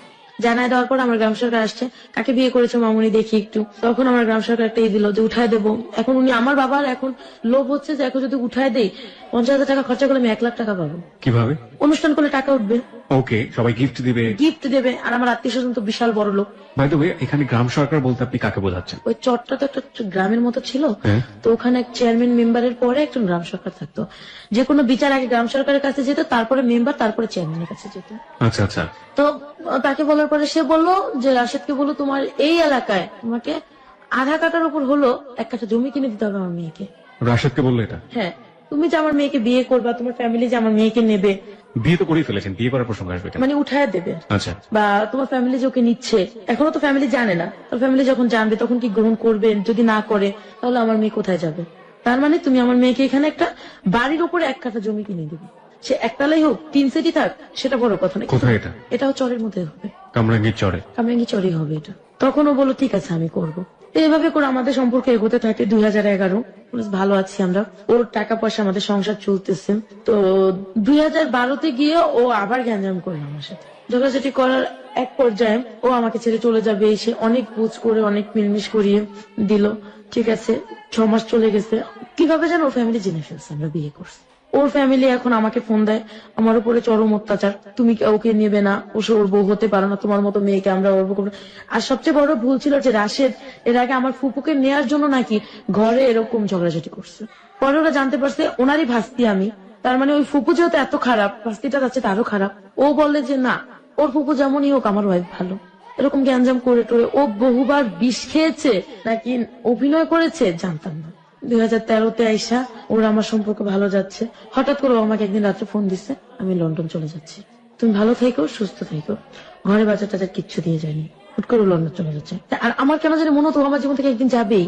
তার মানে স্কুলগুলোর সাথে আবার রানিং রাখতে হবে, স্কুলে চাকরি করি আর না করি খুব ভালো সম্পর্ক থাকতে হবে। এই ফ্যামিলিগত ভাবে আমি যেরকমই হই না কেন, কিন্তু শিক্ষকতার দিক দিয়ে আমি খুব কড়া ছিলাম, আমাকে প্রচন্ড ভয় পেত সবাই। আর আমাকে কেউ বলতোই না যে আমি ম্যাট্রিক পাস করেছি, সবাই বলতো হয়তো বা ম্যাডাম অনার্স কমপ্লিট করেছে। ও লন্ডন চলে গেল, আমাকে বলছে যায় ফোন দেবে, আমার জন্য কি কি যেন রেখে গেছে সেগুলো দেবে, কিন্তু এগুলোর কিছুই করেনি। ও যাওয়ার সময় আমি চিৎকার করে কান্না করছি ফোনে, তুমি কিসের ভিতর আমাকে রেখে গেলা, কার কাছে থাকবো আমি, কিভাবে বাঁচবো। আমার বাবা যখন শুনতে পারলো যে ও চলে গেছে, আমার বাবা আমাকে প্রচন্ড মারধর করলো, আমাকে এখন দেখতে পারে না, আমি টাকা পয়সা দিতে পারি না। বাবা কি তখন কোনো কাজ করছে? কোনো কাজ করতেছে না, সে ওই জুয়াই খেলে, জুয়াই খেলে আর ঘরে বসে বসে খায়। ঘরে বসে বসে মানে খাচ্ছে, আপনি যা নিয়ে আসেন সেটা ভেঙে যা নিয়ে নিয়ে খাচ্ছে। আসতেছি তাই খাচ্ছে, কোনো কাজ নেই তার। এবং তার কোনো লজ্জাও নেই সেটার জন্য। মানে পস্তানো বোধটা ওর নাই। ওনার বয়স কেমন ছিল? মানে লাইক উনি কাজ করতে পারতেন, এই সামর্থ্য ছিল শরীরে? হ্যাঁ 45। ওকে। তার একটা সবচেয়ে বদ অভ্যাস ছিল, সে যে কোনো দোকানে ঋণ করবে। একসময় দেখলাম কি ঋণের মাত্রা এত হারে বেড়ে গেছে, 3.5 লক্ষ টাকার মতো দেনা হয়ে গেছে। আপনি মানে আপনার কাজের জন্য নাকি বাবা দিনা করে আছে? মানে উনি করে করে আমার নাম দিয়ে আসে, মেয়ে বেতন পেলে দিয়ে দেবো, মেয়ের জামাই দিয়ে দেবে, সবাই তো আমাকে চেনে। কি কিন্তু? সিগারেট সিগারেট এইটা সেটা, এই আবি যাবি, দেখা যায় কোনোদিন রাশিদের বাচ্চা দিতে লেট হয়েছে, একবেলা চাল নাই, ওই চালটা এটা সেটা আনতো। 2013-তে রাশেদ চলে আসলো দেশে, আসার পরে ও আমাকে বললো আমার বোনটার। ইউকে থেকে চলে আসলো? হুম, কি করতে গিয়েছিল এখানে? সেটা আমি জানি না, 16 দিনের মাথায় চলে আসছে। ও কি গিয়েছে না কি আমি তাও বলতে পারবো না, ওর সাথে আমার কোনো যোগাযোগ হয়নি। এই 16 দিন? এই 16 দিন ওকে ফোন দিল, ওর ভাই রিসিভ করে আমাকে বকাঝকা করতো। এই 16 দিনের মধ্যে বাইরে থেকে কোনো ফোন করেছিল আপনাকে? ও আমাকে কোনো ফোনও দেয়নি। ও বলেছিল ফ্যামিলির লোক নাকি আমাকে যোগাযোগ করবে, আমার এই 16 দিনের বাজার টাজার দিয়ে যাবে, ওর এক বোন যাবে, কিন্তু কেউ আমাকে কিছুই করেনি। তো অনেক কষ্ট, অনেক ঋণ টিন করে এই যে এই 16 দিন চললাম, তাও আমি কোনো খারাপ পথে যাইনি। আবার স্কুলে জব শুরু করলাম। তারপরে 2013-তে ওর 21শে ফেব্রুয়ারিতে ওর সাথে আমার সাথে একটা মিথ্যে কথা নিয়ে ঝগড়া লেগে গেল। ও বলছে আমি ছেলেদের সাথে ঘুরতে গেছি, কিন্তু আমি ছেলেদের সাথে না, আমি বাবা মার সাথে ঘুরতে গেছি। ও আমাকে মিথ্যে বলে ও আমার জীবন থেকে একেবারের জন্য চলে গেল। চলে তো গেছে ভালো কথা, ও পাশের প্রতিবেশী যারা ছিল, যাদের সাথে ওর পরিচয় ছিল, ওদের সাথে আমাদের একটা ঝগড়া লাগাই দিয়েছে। এমন ভাবে ঝগড়া লাগাইছে যে আমি মানিজ্যত নিয়ে যে ঘরে থাকবো সেই পরিস্থিতিটাও রাখি নাই। আমাকে আমার বাবা প্রচন্ড মারধর করে আমার শরীর ফেটে রক্ত বেরোচ্ছে, ঘরের ভিতর আটকে রাখছে। পরের দিন সকালে আমার মা আমাকে ঘর থেকে বের করে দিচ্ছে। বের করে দেওয়ার পরে আমার বাবা আমাকে কোনো ফোন দিত না, কথা বলতো না আমার সাথে। কোথায় গেলেন আপনি? ওখান থেকে আমি চলে গেছি তরিকুল স্যারের কাছে। তরিকুল স্যার আমাকে স্কুলে জব নিয়ে দিল। এখন থাকার ব্যবস্থা তো সে করে দেবে না। খুঁজতে খুঁজতে একটা বাড়ি পেলাম, যে বাড়িতে নাকি লজিং থাকে, কিন্তু অরিজিনালি আমি যাওয়ার পরে যেটা দেখলাম যে ওই বাড়িতে কোনো লজিং থাকা হয় না, ওই বাড়িতে পেন্সিলের বিজনেস। আমি ওই বাড়িতে উঠলাম, আমি সকালে যেতাম রাত্রে আসতাম। তো ওই দিক থেকে আমি মাকেও টাকা পাঠাতে হচ্ছে আমার, তখনও বাবা কিছু করে না, আমি চলে আসার পরও। মা বাড়ি থেকে বের করে দিল, তারপর মাকে টাকা পাঠাচ্ছেন? হ্যাঁ, কারণ আমি যদি ওদের টাকা না পাঠাই, ভাই বোন গুলা কি খাবে, বাবা মা কি খাবে, এই সেন্সটা আমার সবসময় কাজ করতো। নয়তো বা আমি যে পথে চলে গেছি আমার বোনটা ওই পথে চলে যাবে। ওকে, তারপরে আমি ওখানে উঠলাম, ওঠার পরে দেখলাম যে পরিস্থিতি ভালো, 3-4টা মেয়ে থাকে ওইখানে, মহিলাটাও খুব ভালো, আমাকে খুব আদর করলো। 15 দিন বাদে আমি দেখতে পেলাম ওরা যেন কি করে রুমের ভিতর।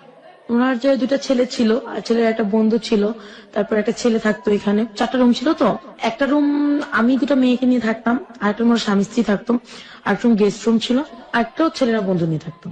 তা আমি প্রথম প্রথম এগুলো খেয়াল করতাম না, কারণ আমি সকালে যেতাম, বিকেলে আসতাম, আমি স্কুলে জব করতেছি, টিউশনি করতেছি। তো ওদের এই জিনিসগুলো আমি 15-16 দিন পরে খেয়াল করি যে ওই মেয়েরা ওই গেস্ট রুমটার ভিতরে কি করে। তারপরে দেখা যায় যে ছেলেগুলো কি করে, এগুলা বোতল, ছোট ছোট বোতলগুলো কিসের, কারণ এই সমস্ত জিনিসের সাথে আমি আগে থেকে পরিচিত না। এগুলো জানার পরে আমি আস্তে আস্তে ওদের সম্পর্কে ডিটেলস খোঁজ নিতে থাকি। আমি ওদের সাথে খুব ফ্রি হয়ে যাই। ওরা তখন বললো ওইখানে ওদের নোংরা কাজ চলে, আর ছেলেগুলো ফেন্সিডলের বিজনেস করে। এরপরে ওর যে দেবরটা, ওর দেবরের সাথে আমার খুব ভালো একটা সম্পর্ক হয়ে যায়, বন্ধুর মতো। দেবরটা আমার কাছে সব স্বীকার করে। দেবরটা এরকমও আমাকে জানাইছে যে ওরা এরকম মেয়েদেরকে লজিং রেখে এই কাজগুলো করে, আমাকে দিয়েও করাবে। তো আমি এগুলো মানে বিশ্বাস করতে পারি নাই।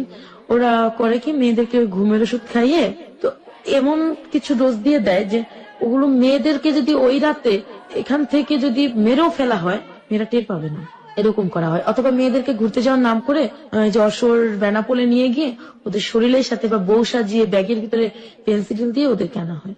ওই যে ওর দেবরটা, ওর দেবরের সাথে আমি একদিন ঘুরতে ঘুরতে, এটা হচ্ছিল যে রায়েরবাজার বুদ্ধিজীবীর গদি ঘরে। তো আমি রায়েরবাজার বুদ্ধিজীবীতে ঘুরতে গিয়ে আমার এরকমটি ছিল যে আমি সব শ্রেণীর লোকেদের সাথে খুব ভালোভাবে মিশতে পারি। তো আমি ওই র্যাবের সাথে পরিচয় হলো আমার। কিছু র্যাব ছিল এখানে, আমার চিন্তা ভাবনা ছিল আমি প্রশাসনের সাহায্য নেবো, ওরা যেহেতু আমাকে এরকম করবে। র্যাবের সাথে পরিচিত হলাম, কথা বললাম। তো ওর ভিতরে একটা র্যাব ছিল, নাম ছিল শাকিল। তো ও খুব ভালো ছিল। আর একটা নাম ছিল শাহিন, আর একটা সাব্বির। তো সাব্বির আমাকে দেখে খুব পছন্দ করলো, ওরা আমার সাথে ফ্রেন্ডশিপ হয়ে গেল। 3-4 দিন পরে সাব্বিরকে আমি বললাম, সাব্বির এরকম এরকম হয়েছে, বাসায় ওরা পেন্সিল বিক্রি করতেছে, আমাকে ওরা বিক্রি করে দিতে চাচ্ছে। তো সংক্ষেপে ওদেরকে বলছি। ওকে, আমার মোবাইল ছিল না, ওই মহিলার মোবাইলকে আমি আপা বলতাম, ওর নাম ছিল লাকি আপার, নাম ছিল লাকি আপার মোবাইলকে আমি বললাম, ওরা বলছে তোমার সাথে দেখা করি। তো সেই দিন বিকেলে আমাকে জানানো হলো যে আমাকে ওরা নাকি দৌলদিয়া নামে একটা ঘাট আছে, সেখানে ওরা 3.5 লক্ষ টাকা বিক্রি করে দিচ্ছে। তারপরে আরেক জায়গায় এই ঢাকাতে পুরানা পল্টনে ওদের এক মামার কাছে 75,000 টাকা 15 দিনের জন্য বিক্রি করে দিচ্ছে। মাই গড। তো যেদিন রাত্রে আমাকে ওরা নিয়ে যাবে, আমি জানি না ওদিন রাত্রে ওরা আমাকে নিয়ে যাবে, ওর দেবরা এসে আমাকে বলতেছে যে তুমি যদি এখান থেকে না যাও, তুমি কালকের পৃথিবীতে সহ্য দেখবে না। কেন এরকম হয়েছে, তোমাকে ওরা নিয়ে যাবে দৌলতিয়া ঘাটে 15 দিন পরে, আর আজকে রাত্রে তোমাকে ওরা বলে নিয়ে যাবে। তো এর আগে আমি র্যাপকে বলে রাখছি সবকিছু, এরকম এরকম করবে ওরা, তুমি আমাকে প্লিজ বাঁচাও। তো সকালবেলা আমি শুনলাম ওরা আমাকে বলছে, জানিস তোর ভাইয়া তো পুরানা পল্টন গেছে, ওর হাজবেন্ড ওর সাথে রাগ করে চলে গেছে। তো তোর ভাই তো চলে গেছে, তো ভাইকে আমরা আনতে যাবো পুরানা পল্টন, তুই কি যাবি আমাদের সাথে? আমি বললাম দেখি কি করতে পারি। এর মধ্যে ওই র্যাপকে ফোন দিছে ওই লোকের নাম হচ্ছে মিন্টু। মিন্টু ফোন দিয়ে বলছে ওকে কিন্তু নিয়ে যাবে একটু পরে। ঘন্টা খানিকের মধ্যে ওরা ওইখানে ফোর্স নিয়ে চলে গেছে। যাওয়ার পরে এখানে বলতেছে কি হচ্ছে, এখানে কিছুই হচ্ছে না, ঘর চেক করবো। ওরা প্রায় 50 বোতলের মতো ফেন্সিডল পেয়েছে। মানে এরকম একটা মুহূর্তে আসছে যে ওর ঘরে ওর গেস্ট আছে মেয়েদের সাথে। তো ওই অবস্থা ওকে ধরছে। মিন্টু আবার সকালে চলে গেছে, ওই খবর দিয়ে চলে গেছে। ওরা আমাকে নিয়ে উত্তরা চলে গেল, ওইটা উত্তরে গিয়ে মিন্টুর হাতে দিয়ে দিল। মিন্টু আবার আমার ফ্যামিলিকে জানাইলো, আমার বাবা বলছে ওই মেয়েকে কোনোদিন ঘরে তুলবা না। তাই আমার মা সেদিন আমাকে গ্রহণ করে নেয়নি।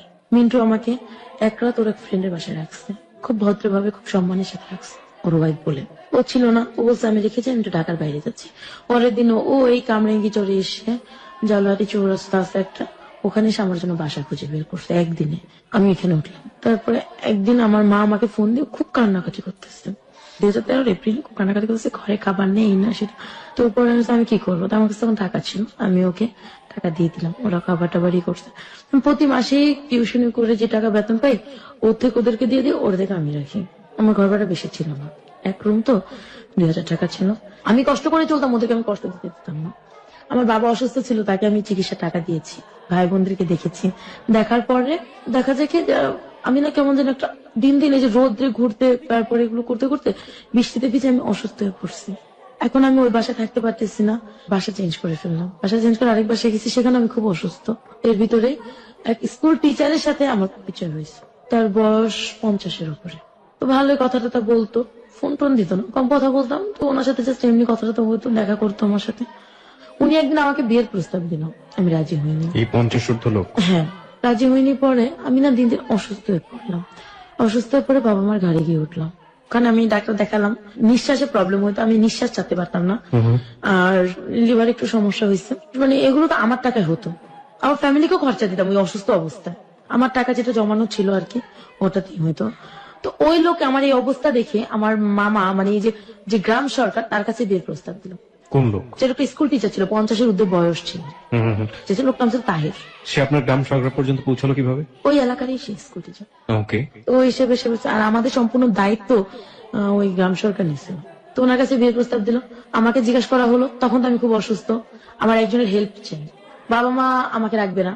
আমি বাবা মাকে বললাম, দেখো তো অনেক বয়স্ক, কিভাবে কি হয়। বাবা বললো না সমস্যা নেই, মানে ডাইরেক্টলি বললো বয়স্ক লোক নাকি বউ ভালোবাসে বেশি। আপনার বাবা আপনাকে এটা বললো? আমার বাবা মাকে বলছে। আপনার বাবার তখন বয়স কত?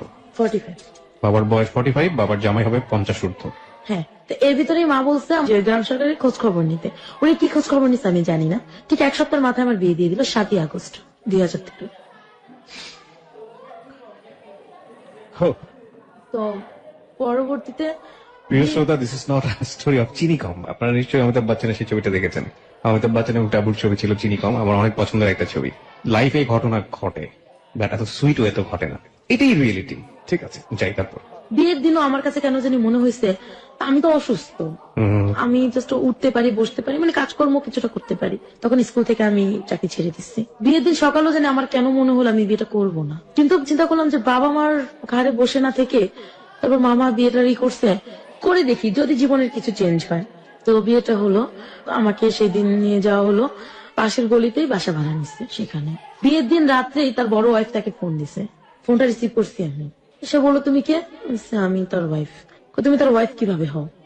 এমনকি তাকে বিয়ের আগে আমার মামা গ্রাম সরকার, যাকে আমরা মামা বলি, সে ওর ভোটার আইডি কার্ড, তারপরে স্কুল সার্টিফিকেট, কলেজ সার্টিফিকেট, কোন স্কুলে জব করতেন সেগুলো, বড় বউর সাথে ডিভোর্স হয়েছে সেই ডিভোর্সের পেপার সবকিছু নিয়ে নিছে। তারপরে আমি বলছি, আপনার সাথে তো ডিভোর্স হয়ে গেছে। হ্যাঁ, তো আমি ফোন সমস্যা, আমার তো সন্তান আছে না। ভালো কথা, সন্তান আছে যেহেতু আমি সেও তার কিছু বলিনি। ওনার সাথে কথা বলছে 1 দিন 2 দিন 3 দিন। আমি তো অসুস্থ, যেটা সত্যি কথা বলতে কি আমার হাজবেন্ডের সাথে আমার কোনো সম্পর্কই ছিল না, মানে পরে যে বিয়েটা হয়েছে আমার স্বামী স্ত্রী সম্পর্ক, এক্স্যাক্টলি এক্সিস্টিং যে রিলেশনশিপ। হ্যাঁ, স্বামী স্ত্রীর কোনো সম্পর্কই তার সাথে ছিল না, কারণ আমি অসুস্থ। তার ভিতরে তার ওয়াইফ ফোন দিছে, এটা আমার বিবেকে বাজছে, কেন ফোন দেবে? এভাবে করে তার সাথে প্রায় 1 সপ্তাহ কেটে গেল। 1 সপ্তাহ কেটে যাওয়ার পর তার আরেকটা ওয়াইফ আমাকে ফোন দিছে। তখন আমি মানে তার ফোনে আমি ইউজ করি, তো আমি বললাম, আপনি কে? ওর নাম ছিল রনি। আমি রনি না ননি জানি, চিটাগং বাড়ি তাদের, চিটাগং থেকে ননি বলছি। আপনি কাকে চান? বললাম তাহেরকে চান। তা আপনি কি হন? আমি ওর ওয়াইফ। কিভাবে হলো? সাথে সাথে আমি বললাম কিভাবে হলো, কারণ যেহেতু তার এক ডিভোর্স প্রাপ্ত, আমি আছি, তো আমি দ্বিতীয় ওয়াইফ, তার আর কোনো ওয়াইফ নেই। আপনি কে তাহলে? আপনি যাকে বিয়ে করেছেন তার আমি এক ওয়াইফ, আপনি তৃতীয় ওয়াইফ, আমি দ্বিতীয় ওয়াইফ। উনি ডিভোর্স না। তো আমি বললাম, আপনি আমাকে কেন ফোন দিচ্ছেন? আমি বাবা মাকে সবকিছু জানাইছি, মামাকে সবকিছু জানাইছি, তাকে বলছি তো সমস্যা কি, সে গ্রামে থাকবে, আপনি ঢাকায় থাকবেন, এভাবে সে আমাকে বলল। আমি এভাবে ঘর করতে পারবো না, যেহেতু মানে আপনার সাথে আমার সাথে স্বামী স্ত্রীর কোনো সম্পর্ক নাই, সেও তো আপনার সাথে আমি ঘর করতে পারছি না। নামমাত্র স্বামী স্ত্রী। হ্যাঁ, নামমাত্র স্বামী স্ত্রী, এটাই রিয়েল ছিল আর কি। তো আমার খুব একটা সন্দেহ হতো, তার ওয়াইফ ফোন দিত, কথাবার্তা বলতো, বড় ওয়াইফ ফোন দিত, দুজনেই আমার সাথে কথা বলতো। হঠাৎ একদিন 15 দিন যাওয়ার পরে তার সেকেন্ড ওয়াইফ আমাকে বললো সে নাকি লাইগ্রেশন করা, যেটা একটা পুরুষ করলে তার কখনই কোনো সন্তান আসবে না। আমি একটা অল্প বয়সের মেয়ে, আমি কিভাবে এটা মেনে নিই? আমার সন্তান থাকবে না, আর সন্তান থাকবে না এই জিনিসটা আমি কখনোই মানতে পারিনি। এগুলো নিয়ে ঘটমট করতে করতে গ্যাঞ্জাম হচ্ছিল, মা আমার কাছে, গ্রাম সরকার কাছে বিচার দিলাম। সবাই বললো যে এই মেয়েকে আপনি কি করলেন, এই মেয়েকে আপনি কেন জীবনটা নষ্ট করলেন? আপনি জানতেন আপনি লাইগ্রেশন করা, আপনি কেন মেয়ে? ওর এক কথাই বলতো যেন ও সন্তান আনুক, পালতে আনুক। আপনার হাজবেন্ড? হ্যাঁ, ও সন্তান পালতে আনবে, আমি তাকে মানুষ করব। আমি কোনোদিন না, আমি যত মা হওয়ার ক্ষমতা রাখি সেও তো আমি একটা সন্তান পালতে আনতে পারি না। এই জিনিসটা আমার কাছে ঘোর নাকচ ছিল যে আমি পালতে আনবোই না। তো এরকম করে তার সাথে ঘটর করে আমার 1.5 মাস গেছে। যাওয়ার পরে আমি বললাম যে আমি আপনার সাথে ঘর করবো না বলছি। পরে সে আমাকে প্রচন্ড মারধর করলো। আমার সবচেয়ে কষ্ট লাগতো ওইখানে যে সে কোনো বাজার করতো না ঘরে। 1 কেজি চাল, 1 কেজি আলু, একটু ডাল, একটু ডিম আর মরিচ, এছাড়া সে কিছুই আনতো না। এগুলো খেতে খেতে এক সময় আমি অসুস্থ হয়ে পড়লাম। আমার আবার সে গ্যাস্ট্রিকের প্রবলেমটা দেখা দিল, আর আমার নিঃশ্বাস ছাড়তে খুব কষ্ট হতো। আমি খুব অসুস্থ, আমি বিছানা থেকে উঠতে পারি না। তারপর একদিন খুব শক্তি করে উঠে আমি তার সাথে প্রচন্ড ঝগড়া করলাম, আমি আপনার সাথে ঘর করবো না, আমি কিভাবে বাঁচবো এইভাবে। তারপরে সে বলল, তুই কেন থাকতে পারবি না? থাকতে হবে তোকে। তোর বাবা মার কাছ থেকে বাবা মার নাই, কোত্থেকে আনবো? বাবা মারও দুঃসাহ জীবনযাপন কাটাচ্ছে, কারণ আমি দিচ্ছি না তাদেরকে, আমি কোত্থেকে দেবো? সে আমাকে মারধর করলো, প্রচন্ড মারধর করে। ওখানে একটা লাঠি ছিল আমাদের, লাঠিটাতে আমাকে পেটালো। তো পরবর্তীতে মানে সে আমার বাবা মাকে কোনো খবর দেয়নি, পাশের ভাড়াটিকে কোনো খবর দেয়নি, সে চলে গেছে। তখন আমি সারাদিন আমার মাকে আমি ফোন না দিছি, না গিয়েছি, তখন আমার মা আমাকে খোঁজ নিতে আসছে। আসার পর দেখে আমার দরজা লাগানো, সে ভাবছে আমি বাইরে গেছি, দ্বিতীয়বার চলে গেছে। কিন্তু সবচেয়ে আশ্চর্যজনক বিষয় হচ্ছিল যে আমার বাবা তখন একটা সমিতির সাথে যুক্ত ছিল, সেই সমিতিটা ছিল আমার ফ্ল্যাটের পাশের ফ্ল্যাটে। কিন্তু আমার বাবা ওই যে দরজা তালা মারা দেখছে, সেজন্য আসে যেতে পারেনি। আমার হাজবেন্ড যে ওই যে ভাড়াটার ঘরে চাবি দিয়ে গেছিল, এটা আবার তারা জানতো না। ভাড়াটা বলছে আমিও বেরিয়েছি, হাজবেন্ডও বেরিয়েছে, তাই হাজবেন্ড চাবি দিয়ে গেছে। তো চাবি তখন দেওয়ার সময় তাকে কিছু বলে যায়নি যে ঘরের মধ্যে আপনি আছেন ভাড়া? না না না, সে চাবি দিয়ে চলে গেছে, আমি বাইরে চলে যাচ্ছি, তার মানে তার আগে আমি চলে গেছি। তো এরকমটা একটা মিনিং করে গেছে। পরে উনি জিজ্ঞাসা করছে কোথায়, জানি না, মনে হয় কোথাও গেছে। আমার মা কিভাবে যেন বলতেছে কি ওর ঘরে তাহলে আমার কিছু বাটি আছে, বাটিগুলো নেবে। আমি তার আগের দিন সারাদিনের না খাওয়া, সে বাইরে গিয়ে খেয়ে আসতো, আমার জন্য খাবার আনতো না।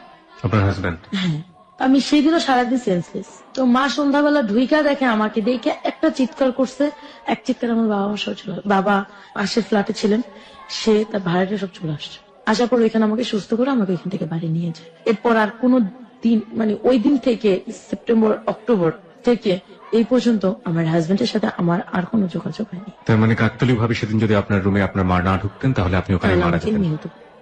নিহত পেতে পারে। এরপর আমাকে বাসায় নিয়ে গেছে, আমার চিকিৎসা করাইছে। আমি 27 রোজ আমাকে হসপিটাল থেকে বাসায় আনছে। ঈদের পরপরই আমি আবার আমার খোঁজে বের হয়ে গেছি। এই প্রথম আমার জীবনে মানে আমি যাতে অসুস্থ, শুধু আমার মা আমাকে সাপোর্ট দিল।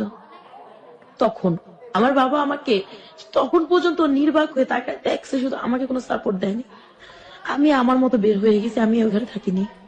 ঈদের পরপরে আমি বের হয়ে বাসা ভাড়া নিচ্ছি, নিয়ে আমার মতো চলে গেছি।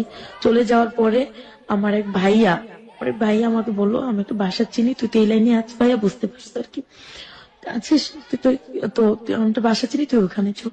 ওখানে যাওয়ার পরে আমাকে ওই আন্টি দুটা লোকের সাথে পরিচয় করাই দিচ্ছে। প্রথম দিন যাওয়ার পরে সে আমাকে রাখেনি, পরের দিন আমাকে বলছে তোকে ফোন দেবো, সে আমাকে ফোন দিছে।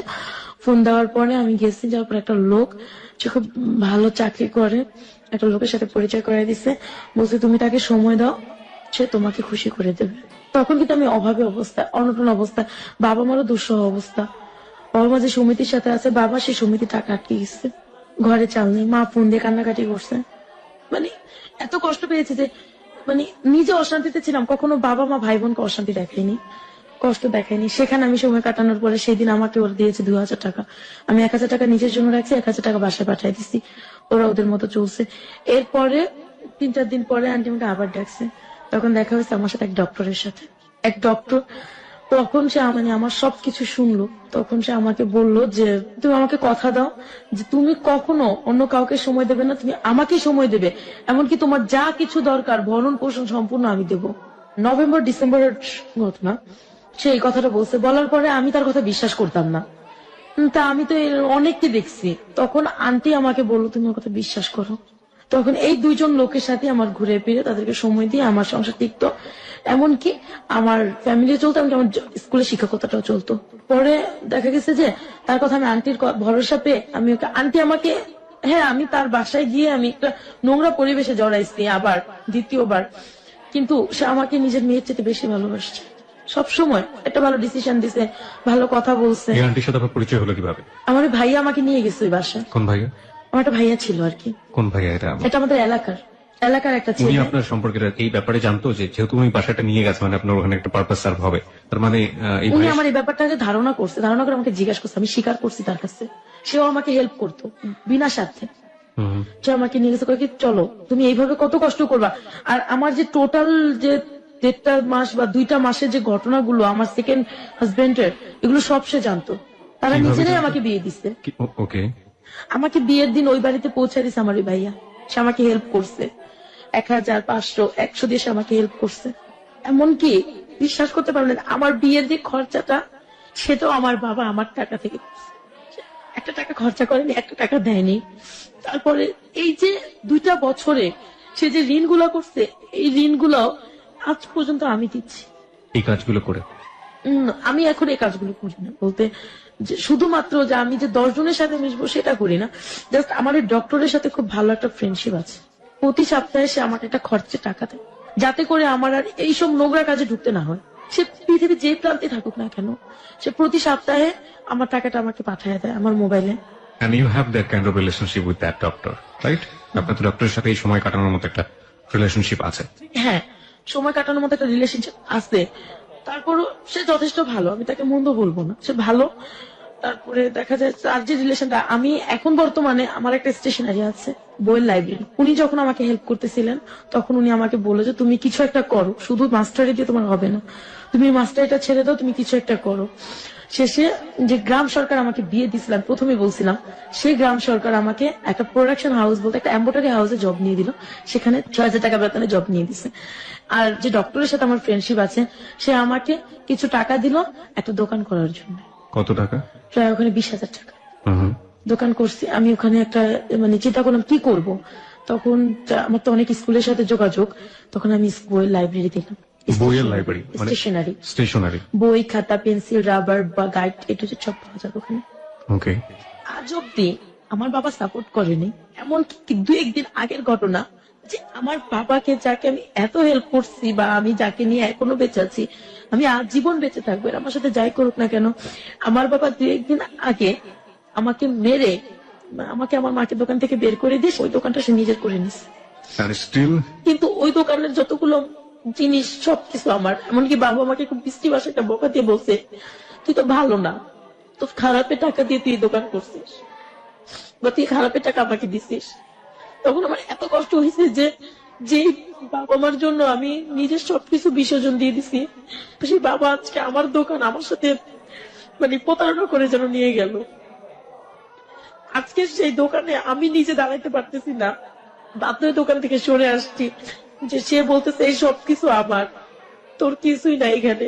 আমি যে তাকে 2-2.5 বছর দেখলাম, তাদের সংসারটাকে চালালাম, নিজে কষ্ট করলাম, এর কিছুই আমার বাবা স্বীকার করে না এখন।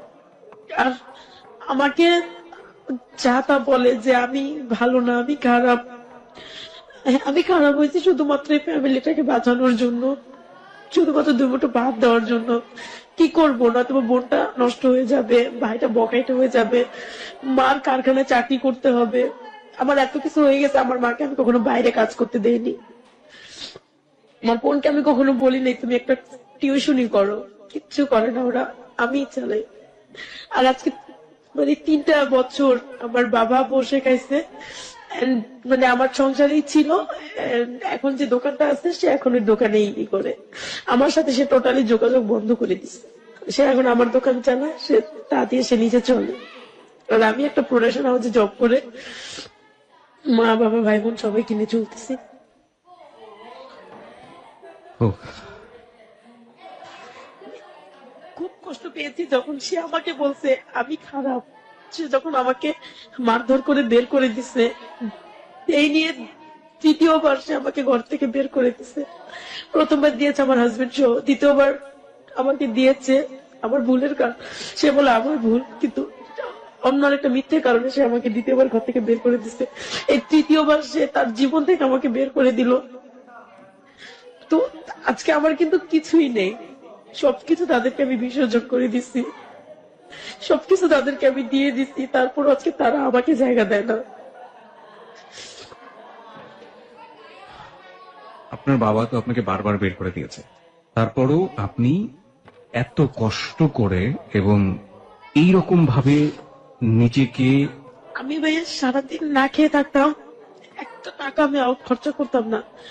আমি কোনোদিনও, এমনও দিন গেছে আমি শাহবাগ যদি গেছি কোনো কাজে, বা দেখা যাচ্ছে হাইটা কামরাঙ্গিচর গেছি, যেখানে 60-70 টাকা খরচা হবে, সে টাকাটা আমি রেখে দিছি, বাসায় গেলে আমার খরচা আছে সেজন্য সেটা আমি রেখে দিছি। আমি সারাদিন রোদে, হ্যাঁ আমি খারাপ ছিলাম, মাসখানেক, 3 মাস, 1 মাস, 1 দিন, 15 দিন এরকম খারাপ ছিলাম, কিন্তু আমি কখনো মানে প্রফেশনাল হয়ে যায়নি। কিন্তু যেটা প্রফেশনাল হবো, একের পর এক নোংরা কাজ করবো, আমি সেটা করিনি। আমি মাঝে মাঝে যখন খুব ঠেকছি, যখন দেখি যে না আমার ঘরে ভাত জোটে না, তখন গেছি।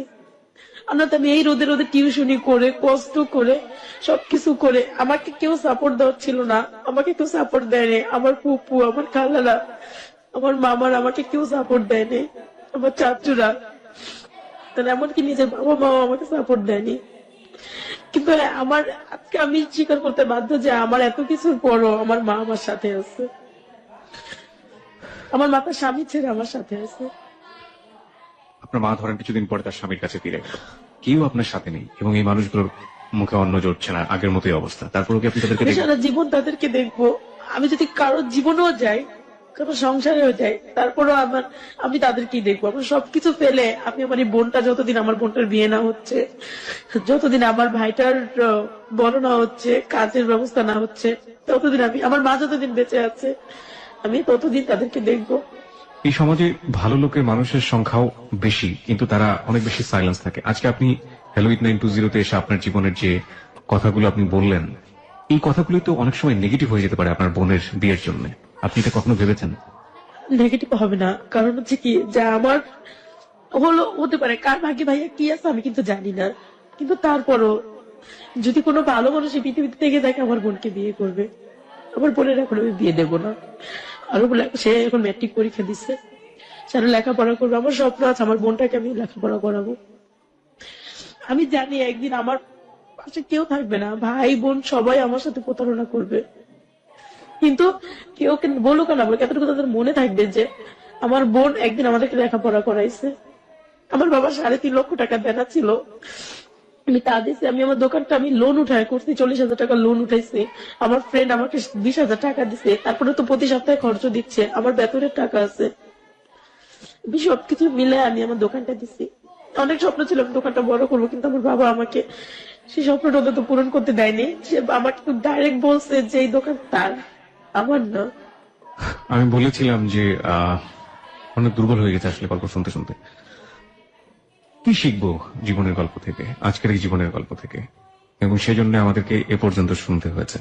তার বাবা কি ভূমিকা পালন করেছে, চারপাশের পরিবেশ কি ভূমিকা পালন করেছে, তার পরিবার কি ভূমিকা পালন করেছে, এগুলো নিয়ে আমরা প্রশ্ন করি না, নাই বা করি, ঠিক আছে, এগুলো নিয়ে আমরা আলোচনার জায়গাতে নাই বা গেলাম। ওর একটা ভূমিকা আজকে আমাদেরকে অনেক কিছু শিখিয়েছে, সেটাকে আমি একটা প্রশ্নের মাধ্যমে ক্লিয়ার করে দিচ্ছি আপনাকে। আচ্ছা, আপনার প্রতি এত খারাপ আচরণ, এত খারাপ আচরণ করলো, আপনি একের পর এক কষ্ট পাচ্ছেন, আগুনে পুড়ছেন, তারপর আপনি কেন মনে করেন যে আপনার বাবা বা আপনার ফ্যামিলিকে আপনি এত কষ্ট করে হলো, এত স্যাক্রিফাইস করে হলো আপনার দেখা উচিত? কারণ হচ্ছে যে আমার বাবা এখন আর জুয়া খেলে না। আমি যদি ওদেরকে না দেখি, আমার বাবা কি করবে আমি সেটা বলবো না, সে কি করতে পারে সেটাও আমি বলবো না। কিন্তু আমার মা হয়তোবা এই বয়সে সে হয়তোবা বিভিন্ন কারখানায় কাজ করতে নেমে যাবে। আমার বোনটা হয়তোবা টাকার জন্য আমার বোনটাকে চাপ দেওয়া হবে, আমার মতো আমাকে যেরকম আমার বাবা দিয়েছে, যে তুমি এত বড় হয়েছে তুমি কেন বেকার করে বসে খাও, তো হয়তোবা চাপ দেওয়া হবে। কিন্তু আমার বোনটা তখন দেখা যাবে কি কোনো পথ পাবে না, আমার মতো এরকম হয়ে যাবে। আমি চাই না আমার বোনটা হোক, আমি চাই না আমার ছোট ভাইটা টাকার জন্য সন্ত্রাসী হোক, আমার ছোট ভাইটা বখাটে রাস্তার ছেলে হোক, কেউ ওকে খারাপ ভাষায় বকা দে, তুই বখাটে ছেলে, তুই খারাপ, বা আমার বোনটাকে বকা দেখতেও আমি কিচ্ছু চাই না। আমি চাই ওরা সবসময় সুখে থাকবে, সবসময় ভালো থাকবে। প্রিয় শ্রোতা, এই হচ্ছে লেসন, এই হচ্ছে লাবণ্যের জীবনের গল্প। রবীন্দ্রনাথের শেষের কবিতার লাবণ্য নয়, একেবারে এই সমাজের প্রান্তিক সমাজের খেটে খাওয়া এবং সমাজ যাকে তার নামের যে অর্থ বা মাধুর্য, সেই মাধুর্যের মতো করে বড় করতে পারে না, সেরকম একজন লাবণ্য, তার জীবনের গল্প। কোনো কমেন্টসই করতে চাইনি, কারণ আপনারা যারা শুনছেন তারা প্রত্যেকেই নিজের জায়গাটা থেকে প্রচন্ড রকমের বিজ্ঞ।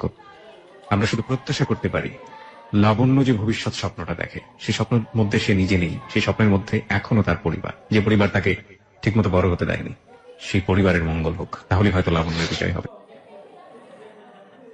আপনি তো শুনলেন শ্রোতারা বিভিন্ন রকমের কমেন্টস করছে, তো আপনার কি বলার আছে শ্রোতাদের উদ্দেশ্যে? আসলে যে আমি এত কিছুর মাঝেও আমার ফ্যামিলিটাকে টিকায় রাখছি শুধুমাত্র মা ভাই বোনদের মুখের দিকে তাকাইয়া। কিন্তু আমি চাই যে বাবা মা কখনো ফেলে দেওয়া যায় না, ভাই বোন কখনো ফেলে দেওয়া যায় না। আজকে যদি আমার মতো আরেকটা মেয়ে যদি ওদেরকে এরকম ফেলে নিজের সংসারের প্রতি টান হয়, বা সংসারের কথা ভাবে, নিজের কথা ভাবে, তাহলে হয়তো বা আমার মতো আরেকটা মেয়ের জন্ম হবে। যে দেখা যায় ওরই ছোট বোন, আরেকটা মেয়ের ছোট বোন, সে আমার মতো এলেনে চলে আসছে ফ্যামিলিকে খাওয়ানোর জন্য। কিন্তু বা আমি যদি আজকে ফ্যামিলিকে রাইখা আমি যদি বিয়ে করতাম, আরেকটা বিয়ে করি, সংসার করি, কিন্তু বাবা মা তাদের মতো আছে, তখন কি হবে, আমার বোনকে এই চাপটা সৃষ্টি করা হবে, আমার বোন চলে যাবে বাইরে, ভাইটা দেখা যাবে লেখাপড়া এখন স্টপ হয়ে যাবে, ও ওর মতো করে বাঁচবে। কখনো গুন্ডা হতে পারে, সন্ত্রাস হতে পারে, রাস্তার টোকাই হতে পারে, বকাটে হতে পারে। রাইট। শ্রোতাদেরকে কি বলার আছে আপনার? অবস্থা তাদেরকে এতটুকু বলার আছে যে কেউ মানে হার মানবে না, অন্তত আর যাই কিছু হোক ফ্যামিলিটাকে যাতে কেউ ফেলে না দেয়। আর দুনিয়ার সব বাবাদের কি বলার আছে?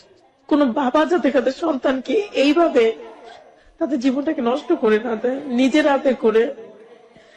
কারণ ওদেরকে যদি এইভাবে নষ্ট করে দেওয়া হয়, এইভাবে ওদের সাথে প্রতারণা করা হয়, তাহলে আমার মতো আরো অনেক মেয়ে থাকবে। হয়তো আজকে আমি টিকে আছি, অন্য কোনো মেয়ে টিকে তাও থাকতে পারে, মাঝপথে চলে যেতে পারে, জীবনটা ঝরে যেতে পারে।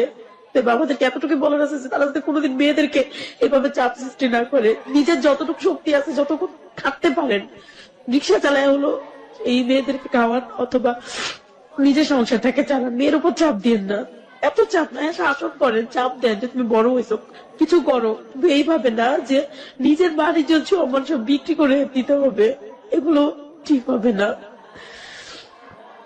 প্রিয় শ্রোতা, এখানেই শেষ হচ্ছে লাবণ্যের জীবনের